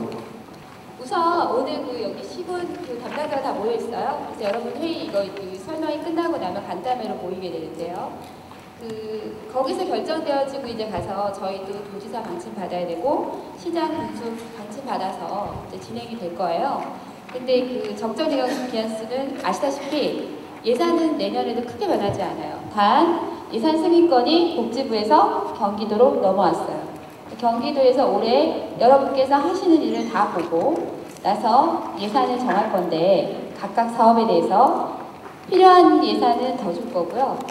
그렇지 않은 예산은 가감 없이 이렇게 정리를 하게 될 거예요. 근데 그 작업을 저희가 이제 올 하반기 이제 7월 이후로 하게 될 겁니다. 그러니까 여러분들 그 적정 제공기간 수 거기에 주목하셔야 되는데요. 여러분들께서 많다고 좋은 건 아니거든요.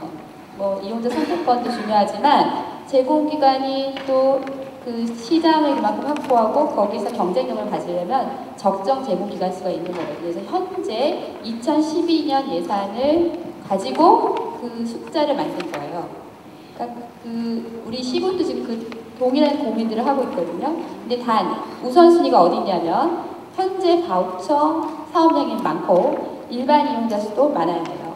그러니까 바우처 사업량이 100명이에요. 근데 일반 이용자 수는 없어요. 이런 데는 우선권에서 또 밀릴 수 있어요. 그리고 일반 이용자 수 많아요. 바우처 사업 없어요. 이거는 오히려 더 유리해요. 왜냐하면 일반 이용자들이 많다는 것은 일반 시장에서 내 돈만 가지고도 쓸 수 있는 사람, 일반 중산층이 많다는 거잖아요. 그래서 실은 일반 이용자 수, 같은 사업 성격, 동일한 사업의 성격에 가격은 달라도 그 사업을 하는데 뭐 규모가 큰 데는 큰 데일수록 저희는 더 유치할 생각이 있습니다. 경기도가요. 좋은 인프라와 인력을 가진 기관들이 더 많이 진입하기를 바랍니다. 저희가. 그래서 현재 바우처 사업을 하는 곳이 우선 1번 우선권이 있습니다. 그래서 올해 사업에는 아마 새롭게 들어오기는 힘들 거예요. 예산이 더 커지지 않는 한. 근데 저희가 이번에 우리 아이 심리지원 서비스, 그러니까 문제행동 조기 개입 서비스로 예산을 더 받아왔어요. 복지부에서. 그래서 그 사업량은 좀 늡니다. 여러분들께서 간절히 원하셔서 제가 강도처럼 가서 뺏어왔어요. 복지부 가서. 저는 그럴 수도 있어요. 여러분들께서 사업을 잘해주시면 복지부는 경기도를 믿고 있기 때문에 조직도 만들고 탄탄히 가고 있기 때문에 예산을 더 확보할 수 있어요. 그래서 잘하고 있는 사업에 대해서는 계속 성장을 시킬 거고 그렇지 않은 사업들은 정리할 수 있도록 그렇게 할 건데 올해 사업에 대해서만큼은 지금 현재 있는 예산들을 쓸 수 있도록 지원을 할 거죠. 그리고 오늘 시군 담당자들하고 이제 의견을 나누어서 이 부분을 이제 어떻게 가져갈 건지를 결정을 하게 될 겁니다. 답변이 되셨어요? 이 현재 제공기관들을 정리하는 것 때문에 그러시는 거죠? 그러니까 우선권이 지금 바우처 사업이랑 일반 이용자가 많아야 한다는 거고요. 그러니까 그 적정 인원만큼을 받는 거를 저희가 가이드라인 줬는데 시장 군수가 우리는 한없이 끝없이 받겠다 하면 더 많이 쓸 수도 있어요. 시장 군수가 결정할 수 있으면 적정 제공기간은 저희가 전체 전체 사업량에서 나눠가지고 계산을 해놓은 거기 때문에 그 이상이 과열해서 들어오는 것은 현재 있는 개공기관도 보호해주기 어렵다라고 판단하는 거죠. 네. 근데 도지사가 권고할 수 있기 때문에 지사 권고사항으로 시장군수에게 이야기할 수 있어요. 그래서 그 부분을 시장군수가 수용할 수도 있고 그렇지 않을 수 있지만 가이드라인은 이렇게 지금 제시하는 것을 안으로 갖고 있어요. 오늘 그 드린 거 있죠? 그게 기본 안이에요. 그리고 실은 2013년도는 어떻게 갈지 올해 사업 집행액을 보고 다시 정할 건데요. 올해 10월 말까지로 우선 정리해서 보고를 저희가 할 거예요. 여러분들께도 공지할 거고요. 그래서 내년 사업의 방향은 가급적 빨리 돌리려고 해요. 여러분들이 혼란스럽지 않게. 이제 답변이 되셨어요? 네. 다음 질문 받아볼까요? 두 번째 질문 가겠습니다. 예, 안녕하세요. 저는 의정부 노인복지관에서 왔는데요. 저희 같은 경우는 이제 처음으로 하려고 하는 기관이기는 한데 저희는 노인 맞춤형 정서 지원 서비스를 할 계획이거든요. 근데 만약에 지금 제가 정확히는 몰라서 그러는데 여기 보면 인력을 3명을 채용을 해야 된다라고 되어 있잖아요.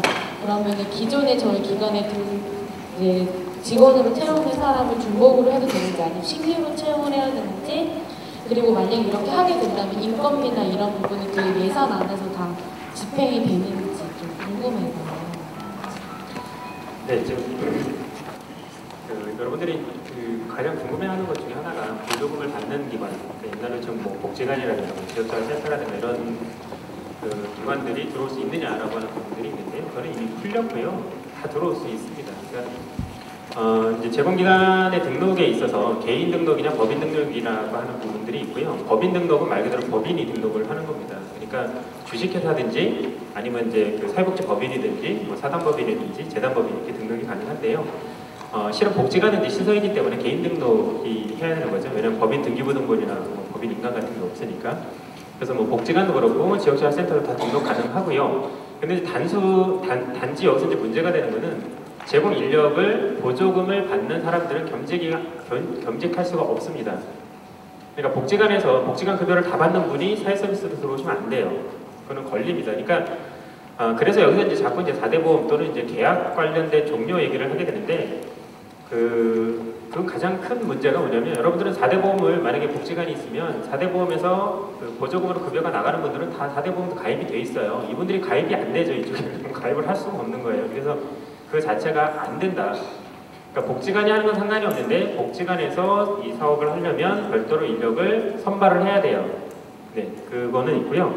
여러분들 좀 자꾸 오해를 하시는데요. 4대 보험 가입에 대해서는 그 사회서비스라고 하는 부분에서 자꾸 가입을 하라는 게 아니고요. 여러분들이 사업자 등록을 냈잖아요. 사업자 등록은 말 그대로 사업자 등록, 사업을 하기 위한 증입니다. 거기에 인력은 다 4대 보험을 가입을 해주셔야 돼요. 고용자이기 때문에. 그러니까 이게 여러분들 나중에 뭐 보건복지부에서 지도점검이 나가는 게 아니고요. 4대 보험을 가입을 해서 직원을 고용을 하는데 4대 보험을 안 내면요. 근로기준법 위반이기 때문에 고용노동부에서 나가요. 그리고 세무서에서 세무조사 나가고 이게 여기서 하는 내용은 아닙니다. 그러니까 되게 골치 아파하시더라고요. 4대 보험 어떻게 해주는데 사업자 등록은 말 그대로 사람들을 고용하는 형태죠. 물론 이제 고용 형태는 다를 수 있어요. 여러분들이 지금 3.3% 뛰고 있는 것들, 그러니까 도급계약이라든가 아니면 농협계약을 하는 그 부분에 대해서 뭐라고 하지는 않는데 여튼 여기가 회사인 형태 내에서는 4대 보험을 가입을 하라고 하는 거고 정직은 아니어도 돼요. 계약직, 뭐 10시간 계약직, 뭐 5시간 계약직, 뭐 3시간 계약직, 그 누가 뭐라 그래요. 근데 그 계약직이나 계약서를 쓰게 되면 계약서잖아요. 근로계약서이기 때문에 근로자예요. 그 사람들은. 그리고 그 부분에 대한 것들은 반드시 신고를 해줘야 되지. 나중에 고용노동부에서 여러분들 감사 나온다는 거죠. 고용노동부, 그러니까 보건복지부는 별로 무섭지도 않아요. 근데 근로계약을 해놓고 그게 근로계약을 안 하거나 이렇게 했을 때 나중에 그분이 고발을 하면 진짜 그 노동과청에서 아주 복잡한 문제들이 발생을 합니다. 그러니까 그걸 예방하기 위해서 자꾸 4대 보험을 얘기를 하는 거예요. 이게 뭐 일종의 이제 강제사항은 아닙니다. 그래서 그거는 좀 알아주시면 되겠고요. 다시 한번 말씀드리는데 보조금을 받으시는, 그러니까 4대 보험을 다 들어서 각각세까지 다 떼시는 분이 이쪽으로 들어오시면 안 되는 거죠. 등록 자체가 안 됩니다. 그거는. 네. 그렇게 이해해 주셨으면 좋겠습니다. 예산이 11년도 예산은 3천이라고 써있더라고요. 뒤에 보니까. 네. 그게 올 11년도 예산 예산이면 그 12년 12월까지 예산이 3천이라는.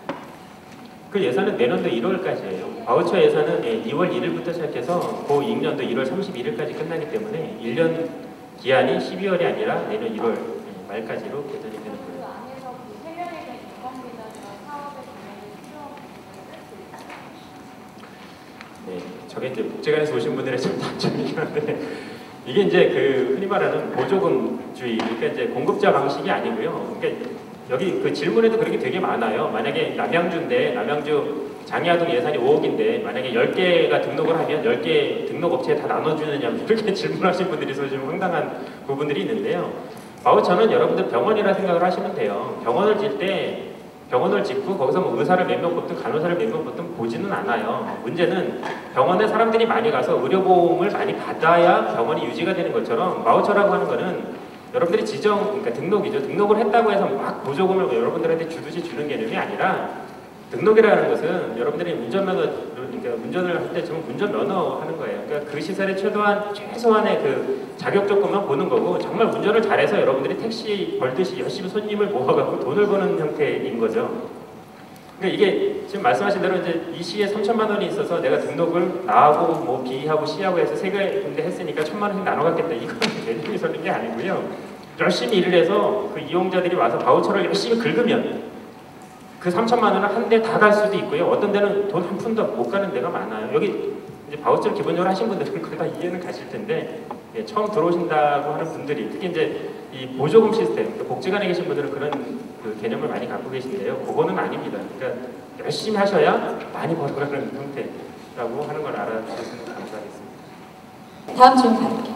아주 특히 그 사적인 질문이긴 한데요. 저희 센터 같은 경우는 그 일반 아동들만 받고 있었어요. 이제 사업자가 대표가 2명으로 돼 있거든요. 공동사업으로 돼 있어요. 그래서 대표하고 왜 1인으로 사업자 대표 사업자 등록증에 있더라고요.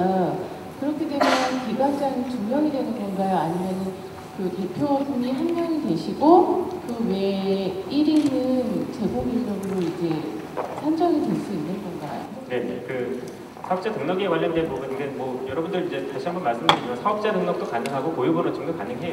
그러니까 이제 뭐 1, 2, 3, 8, 몇몇몇몇몇 이제 등록으로 되어 있는 거는 기본적으로 사업자 등록이라고 이건 통칭을 하는데 이제 복지관들은 또는 이제 사회복지시설들은 사업자 등록은 없고 고유번호증이라고 있습니다. 다 가능하고요. 사업자 등록대로 그 들어가는 게 아니고요. 여기는 지금 여기 여러분들 서식에도 있고 이 등록 신청서가 있어요. 신청서에 적어 주시는 양식대로 가는 거예요. 그래서 신청서에 지금 말씀하신 대로 사업자 등록에는 뭐 대표자 외대인 이렇게 돼 있는데 신청하실 때 대표자를 뭐 A로 지정을 하든 B로 지정하든 그거는 지정기간 마음이시고요. 그리고 제공기간도 마찬가지로 지정을 해주시면 돼요. 그러니까 이 신청서대에 들어가는 거와 사업자 등록의 그 대표자하고는 별로 관계는 없습니다. 그러니까 지금 말씀하신 대로 여러 명일 때는 1명만 지정을 해서 등록 신청서에는 1명만 적으시면 되고요. 아까 말씀드린 대로 최저 인원이 4명입니다. 그리고 요거는 조금 이제 설명을 좀 드려야 될 것 같은데요. 여러분들 중에서 이제 가사감백이나 산모도우미는 워낙 이게 표준화형, 그러니까 전국적으로 다 같은 표준화를 쓰기 때문에 상관은 없는데 지역사회 서비스 투자 사업이라고 해서 CSI는 반드시 이 뒤에 그 투자사업 그 세부 사업명 서비스 개요서라는 게 있습니다. 이걸 같이 내게끔 돼 있거든요. 그래서 이 그 개요서 작성 잘 해주셔야 됩니다. 이게 무슨 얘기냐면 개요서를 작성을 할 때 여기 보면 이제 기본 서비스가 있고 단가 산출 근거가 있는데 여기에 있는 프로그램대로 아마 등록증이 나갈 거예요. 이게 무슨 얘기냐면 여러분들 이제 최소 4명이라고 그랬잖아요. 최소 4명이고요. 제공인력 3명에 기관장 1명이든 아니면 기관장이 뭐 그 관리자를 겸직하든 그건 상관이 없는데 최소 제공인력 3명은 프로그램에 필요한 최소 인력이에요. 그런데 이 프로그램을 여러분들이 적을 때 만약에 이제 내가 치료실을 하고 있어요. 여기 이제 오신 분들 중에 한 반 이상이 치료센터라서 얘기를 하는데 언어 치료, 나는 이제 언어 치료를 하고 싶고 놀이 치료를 하고 싶고 작업 치료를 하고 싶고 작업 치료는 안 되겠구나. 그 뭐 음악 치료를 하고 싶고 미술 치료를 하고 싶다는 총 4개, 그러니까 언어, 음악, 미술, 놀이 4가지를 하고 싶다라고 프로그램을 써놨는데 제공 인력을 선생님 3명만 쓰면 안 돼요. 4명을 쓰는 거예요. 그러니까 프로그램당 최저 인원 선생님을 쓰는 거예요. 이해가 가시나요? 만약에 아동 비만 프로그램을 하겠다라고 얘기했는데 프로그램상에 운동 프로그램만 있으면 운동 처방사를 3명을 하시면 돼요. 그럼 별 문제는 없는데 운동 프로그램도 있고 이제 거기 음식에 관련된 그래서 음식에 관련된 영양사나 그리고 이제 간호사도 필요하다고 프로그램을 해놨는데 등록 제공 인력에 운동 처방사 3명만 하면 안 되는 거예요. 간호사 1명, 운동 처방사 1명, 조리사 1명 이렇게 하셔야 되는 거예요. 이해가 가시죠?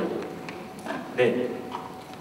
그 치료센터가 냈는데 나는 언어 치료만 한다. 그러면 언어 치료사 3명만 하시면 돼요. 그런데 언어 치료, 놀이 치료, 심리 치료 한다 그러면 언어 치료사 1명, 놀이 치료사 1명, 심리 치료사 1명 이렇게 하셔야 되는 거예요. 그게 최저 인원인 거죠. 그래서 여러분들 사업계획을 거창하게 작성하시면 안 돼요. 왜냐면 사업계획대로 그 인력이 뽑혔는지를 아마 시군구는 계속 관리를 하실 거예요. 그러니까 어떤 데 보면 막 사업계획 막 뻥튀기 하셔서 내셨는데 제공 인력은 한 명도 이제 지도정은 보면 없는 경우들이 있는데 그거는 앞으로는 안 됩니다. 그렇게는 안 돼요. 그래서 사업계획하고 실질적으로 최저 인원 제공 인력은 적어주시는 거예요. 그래서 보통 보면 3명 이상이 되겠죠. 대부분은 치료센터들이 대부분 4-5개 프로그램들을 하기 때문에 4-5명 이상씩 이렇게 등록을 하셔야 되는 거고요. 그 프로그램에 적합한 그 프로그램에서 반드시 써야 된다라고 하는 무슨 치료사든지 뭐 사회복지사든지 뭐 이런 사람들은 반드시 제공 인력 3명에 들어가야 됩니다. 네, 그거는 인지를 해주셨으면 감사하겠습니다. 네, 네 번째 질문. 네. 여기 앞에부터 먼저 할까요? 그리고 그 다음에 드릴게요.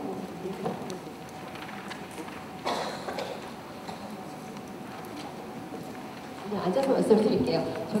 지금까지는 저희는 컨소시엄 형태로 진행이 되고 있었고요. 협의회 이름 안에 12개 정치적이 들어와서 활동을 하고 있었는데 지금 여기 보면 컨소시엄 개별단체도 등록을 하고 주관단체도 등록을 하는 걸로 저는 보여요. 그렇다라고 하면 개별 컨소시엄 단체가 이미 등록을 했는데 주관단체가 또 등록을 한다는 것의 의미를 제가 이해가 좀 안 돼서요. 둘 다 하는 게 맞는 거죠? 네, 제가 이해가 잘. 그러니까 지금 여기 9페이지에 보면은 컨소시엄 기관도 등록을 하게 되어 있지요. 컨소시엄으로 이렇게 구성된 기관을 말씀드리는 거예요. 그러니까 개별 기관들도 등록을 하고 컨소시엄을 주관한 주관 기관도 등록을 하도록 되어 있는 건가요? 아니요, 그거는 상관이 없고요. 왜냐하면 네. 이제 새로 바뀐 등록제 상에는 컨소시엄이라는 게 없어지니까 아예 그거는 그런 잘 아실 건가요? 것 같아요. 그래서 네. 컨소시엄으로 구성된 그 기관도 결국은 등록을 해야 되는데 지금은 그 컨소시엄 기관, 그러니까 주관 기관이 컨소시엄들을 묶고 있잖아요. 근데 주관 기관이 확 등록을 해버리면 묶여 있는 컨소시엄 기관들이 붕 떠버리는 거예요. 그러니까 주관 기관으로 지정돼 있는 기관은 제일 나중에 하든지 아니면 안 하셔도 되고요. 뭐 등록은 안 하셔도 상관은 없습니다. 네, 알겠습니다. 네, 네. 네, 다음 저기 선생님. 여기 선생님이셨는데. 의정부에서 최순실 연구원에서 나왔습니다. 궁금한 거는 이제 기존의 기관들이 그 대상 안동이 많은 경우에는 제공 인력한테 어떤 그 일정한 보수를 주기 때문에 사도범이 가능하지만 저희 기관은 현재 신규 기관으로서 6명 아동이 있습니다. 근데 이 6명 아동 갖고 과연 3명의 치료사를 저희가 채용을 해서 어떻게 급여를 줄 수 있는지 또 제가 너무나 궁금해서 일부 기관들을 물어봤는데 그런 기관들에서 이런 치료사들을 올골 갖고 오는 것이 아니라 파트타임제로 오고 있다고 얘기를 들었어요. 그렇기 때문에 한 치료사가 한 기관에만 소속되지 않고 여러 기관에 파트타임으로 와서 일을 하고 있다고 저는 알고 있습니다. 근데 저희 같은 이는 열악한 이런 기관에서 과연 어떻게 3명의 치료사를 얼굴을 주고 사진을 줄 수 있는지 거기에 대한 어떤 대책이 있으신지 궁금하고 또 하나 궁금한 것은 제공 인력이 자격이 있습니다. 처음에 사회서비스가 나오고 나서부터 제공 인력 자격 기준에 대해서 여러 번 바뀐 걸 알고 있는데 처음에 나왔을 때 그 자격 기준이 처음에 표로 나오고 그 밑에 뭐라고 나왔냐면은 이상에 나와 있는 자격 기준 외에 각 기관에서 인정하는 자격을 인정해 주겠다는 그런 문구가 있었던 걸 알고 있습니다. 그럼 현재는 어떻게 바뀌었는지 현재 나와 있는 그 자격 기준은 제가 알기로는 대부분 한국직업능력개발원에 등록되어 있는 민간 자격증만 인정해 준다고 하셨는데 그러면 민간 거기에 한국직업능력개발원에 등록되지 않은 자격증을 전혀 우리가 그 자격을 인정해 줄 수 없으신 건지 그게 궁금합니다. 그리고 현재 나와 있는 상담자 자격증 하나만 보더라도 있는데요. 상담학회하고 심리학회 두 학교만 인생에 지나가셨는데 사실 저희가 두 학교 외에도 우리나라에는 한국 학술지능재단에 등록된 많은 학회들이 있습니다. 그리고 그 학회에서 열심히 공부한 사람들이 가는 자격증은 아무 소용이 없는 것인지 거기서 질문을 드리고 싶습니다.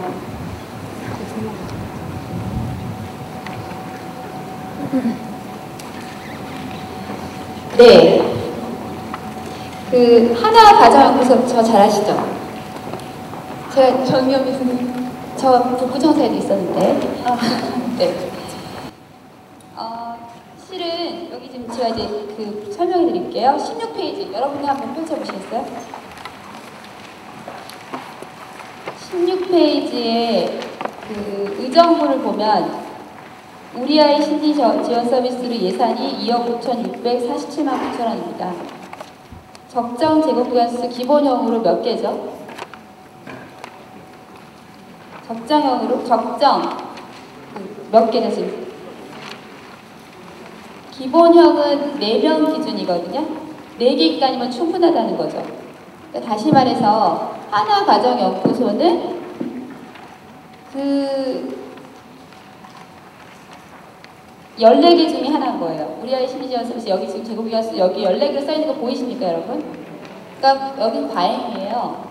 그러니까 거기는 인력에 대해서 사대보험 못 해주고 파트타임으로 써야 합니다. 그러니까 거기는 필요한 예산보다 그러니까 수요보다 공급이 많다는 얘기죠. 여기는 어떻게 의정부 공무원 어디 계세요? 네, 고민 엄청 많으신 겁니다. 여기는 오늘 지금 의정부시 공무원 와 있는데요. 이런 곳은 정리하게 될 겁니다. 의정부 시장님께서 아마 이 모든 14개 기관에 모두 등록을 하실 수 있도록 하지 않으실 거고요. 일반 이용자 수가 많아서 사대보험 가입 다 해주고 기관 인력 4명에 대해서 그 근로기준법에 의해서도 저촉 안 되게 할 수 있는 탄탄한 기관만 아마 그 바우처 사업 할 수 있도록 아마 해주실 거예요. 그래서 그거는 원장님이 갖추셔야 될 숙제고 두 번째 제공 인력에 대한 것도 마찬가지예요. 지금 이게 경기도가 제시한 게 아니고 국가가 제시하고 있는 가이드라인이에요. 그 안으로 들어오셔야 돼요. 그래서 다시 그 제도 개선은 저희가 계속 꾸준히 할 수 있어요. 그 연구소 소장님께서 말씀하신 대로 제가 그 부분은 계속해서 이렇게 검토해달라고 의견을 제시할 수 있지만 현행 제도에서는 선생님께서 말씀하신 거가 아니라 여기서 지금 제시해주는 그 자격 기준만 해당이 됩니다. 그거 가지고 이제 답변이 되셨죠? 그래서 이래서 이 가이드라인을 만든 거예요. 여기 과잉입니다라는 걸 여러분이 볼 수 있도록 저희가 이 표를 만들어 드릴 거예요. 다음 질문. 아까 여기 선생님, 네. 안녕하세요. 여기 아니라다 센터에서 왔는데요. 사실은 아까 조금 전에 질문해 주셨던 것들이 조금 반복일 수도 있는데 조금 아직 정확하게 좀 잡히지 않은 부분들이 있어서 치료사 등록을 각 최소한 영역별로 1명 이상은 등록이 되어야 된다라는 것을 따지는 알아들었고요. 그 다음에 다른 치료사들도 그러면 우리 아이 심리지원 서비스 제공을 하려면 10명이 됐든 7명이든 일단은 다 등록이 되어야 된다는 건지 그게 좀 확실하게 조금 더 알려주시면 좋겠고요. 그리고 또 한 가지 더는 그 사대보험 관련인데요. 저희 치료사들은 거의 한 기관에만 소속되어 있는 경우는 없고 2기관 이상을 중복해서 이제 다니시는 분들이 대부분인 경우인데 그런 경우에 사대보험을 가입을 해줘야 되는 그런 어느 기관에서 가입을 해줘야 되는지 그런 것도 조금 그림이 애매한 어디시죠? 아이다라 소속이 어느 시예요? 군포시예요. 군포시? 네. 군포시 우리 아이 심리지원 서비스 예산 1억도 안 되는데 제공기간 10개예요. 어떨까요, 여러분? 사대보험 가입시켜 줄 수 있을까요? 이렇게 지금 공급이 과잉입니다. 여기 그 제공기간 어떻게 될까요? 1개가 되겠죠. 9개가 잘립니다. 그러니까 군포시장님이 아마 그렇게 하실 것 같아요. 많아야 2개 정도. 그것도 규모 있고 큰데. 그러니까 여러분들이 규모를 키우셔야 돼요. 네. 잠깐만요. 아니면은 여기 지금 보면요. 제공기가 없는 데 있어요. 이런 데 찾아가세요. 제가 컨설팅 해드릴게요. 안성 소망망 민주팀입니다. 지금 그 4대보험 자꾸 하는데요. 잘 안 들려요. 네. 여보세요. 안녕하세요. 네. 지금 4대보험 얘기를 하는데 아마 정부 시책에서 뭐 일자리 확보를 위해서 이런 제도를 하는 것 같은데 현실적으로 저는 하나 꼭 물어보고 싶어요. 우리 아이 심리 지원 제공을 하는데 3대가 왜 필요한 겁니까, 그거? 어디 우리 아이 심리 지원 하면서 뭐 낙하산을 타고 뛰내리는 것도 아니고 뭐 빡화석에 들어가서 뭐 하는 것도 아니고 애들 그냥 데리고 앉아서 하루에 50분 동안 그냥 앉아서 미술치료 간단히 하는 건데 거기에 왜 산재가 필요하느냐. 이건 어떻게 보면 주먹구구식으로 그냥 때려 맞히기식으로 하는 거지 현실적으로 굉장히 문제가 있단 말이죠. 그리고 이제 저 같은 경우는 작년 11월 달에 시작을 해놓으니까 이제 겨우 10명입니다. 이용 아이들이. 10명인데 치료사 3명을 쓰면 답이 안 나와요. 이걸 4대보험을 집어넣으라고 하면 정말로 이거 답답한 문제가 자꾸 나온단 말입니다. 그러다 보면 이제 여기에 정부 요구대로 때려 맞추려면 편법을 쓸 수밖에 없단 말이죠. 어느 시예요, 거기는? 네? 어느 시예요? 편법을 쓸 수밖에 없다. 어느 시 소속이에요? 예, 안성입니다, 안성. 안성? 예. 네, 질문 다 되셨죠? 무슨 질문이셨 다 이해했어요. 네? 안성시에 한번 가볼까요? 아니, 저기 산재부터 우선 얘기 좀 하시고요. 그러니까 저희가 지금 이거를 가이드라인을 제공하는 이유가요. 지금 너무 많아가지고 이런 문제가 경기도에 되게 많아요. 아까도 말씀드렸지만 다른 데는 제공기관 100개, 150개 이 정도에 불과합니다. 근데 경기도는 600개예요. 그래서 정리해야 하는 시점이 온 거예요. 그래서 저희가 이 표가 아니면 설명이 가능하지가 않아요. 왜 이렇게 화가 나셨어요? 그래서 4대보험 문제를 심각하게 생각 안 하는 건 아닌데 그걸 가지고 그 기관이 탄탄하게 운영하고 있는지 없는지를 판단을 합니다. 그러니까 인증하잖아요. 어디시죠? 지금 안 보여요 지금. 하신 분이 서부부터 앞으로 보는데 나라를 잘 도와줄 때는 열심히 일하라고 좀 모아놓고 계속 지금 정리 얘기를 하시는 이유가 무슨 일이세요? 저희가 질문하고 그런 게 아니에요. 앞에서 두 번 질문하신 분도 선생님들이 한기관을 이야기 게 아니고 여기저기 다니시다라고 정말 똑같은 질문을 하셨어요. 그거에 대한 답변을 안 하시고 여기 질문하시면 여기 들어가서 예산 거기 잘릴 겁니다. 없어질 겁니다. 그대로 원하는 게 아니라니까요. 근데 문제는 정확하게 이해를 하세요. 질문의 의도를. 제가 그 부분에 오해가 있다면 사과를 드리고요. 네. 제가 적정 제공기관 수보다 지금 저희 경기도가 제공기관이 많이 있어서 그 부분을 정리하는 게 엄청난 숙제예요. 그래서 지금 우리 저희는 알아들었다니까요. 그 말 알아들었고요. 두 번째 질문 답을 해주세요. 한 기관에 선생님들이 여러 기관을 다니시면 저희가 프리랜서로 다니잖아요. 그 질문에 대해서는 네. 저희가 복지부하고 다시 고민을 해서 네. 가까운 시간에 그다음에 두 번째 홈페이지 게시판에 네. 올려놓도록 하겠습니다. 그다음에 두 번째 질문하신 분이 질문하셨던 선생님의 자격 기준에 대한 부분. 네. 사실 오늘 그게 여기 책상에서 들어있어요. 다시 한번. 그런데 가장 중요한 게 좀 빠졌네요. 두 번째 질문이 말씀하셨어요. 선생님의 자격 기준이 지난번에 고백 주셨는데 보면 에코데이 기관에서 뭐 예를 들어서 미술치료 같은 경우 어느 기관에서 심사한 데에 대한 거기 나오신 분들은 된다 이런 데가 있어요. 앞에 어떤 분 질문을 하셨어요. 그럼 많은 그런 공부하는 데가 있는데 거기 말고 두 군데 말고 다른 안 되느냐 그거에 대한 질문을 하셨거든요. 선생님들의 자격 기준에 대한 질문. 그러니까 선생님을 등록시키는 자격 기준이 분명해야 될 거 아니에요. 그것도 저희가 복지부에서 정하고 있는 매뉴얼이니까요. 네. 그 부분도 오늘 선생님께서 기재를 해주시면 우리 경기도는 이런 부분에서 불만이 많이 있으니까 제도에서 해달라고 의견을 제출할게요. 저희는 지금 하고 있지 않은 모양인데요. 어디서 저희는 수원에서 하고 있어요. 12월 기간으로 그런데 보내지 않았어요. 아웃사를 하지 않는데 저희는 이제 등록을 하면서 할수 있다고 생각하고 있는데 지금 설명하시는 건 적정 인원수는 되게 기관 수는 되게 적은데 실제로 되게 많다. 그래서 정리하는 게 숙제다. 그러면 신규는 못 뽑히는 건지 어떻게 정리되고 신규는 얼마나 할 수 있는지 그런 게 궁금해요. 제가 말씀드린 대로 저희가 지금 예산이 260억이에요. 전체 예산이. 그러니까 우리가 예산을 늘리는 게 숙제인 거죠. 실은 예산이 늘어나지 않는 한 제공기간 수만 늘어서는 제공기관이 문을 열자마자 닫는 그런 위험에 노출돼 있어요.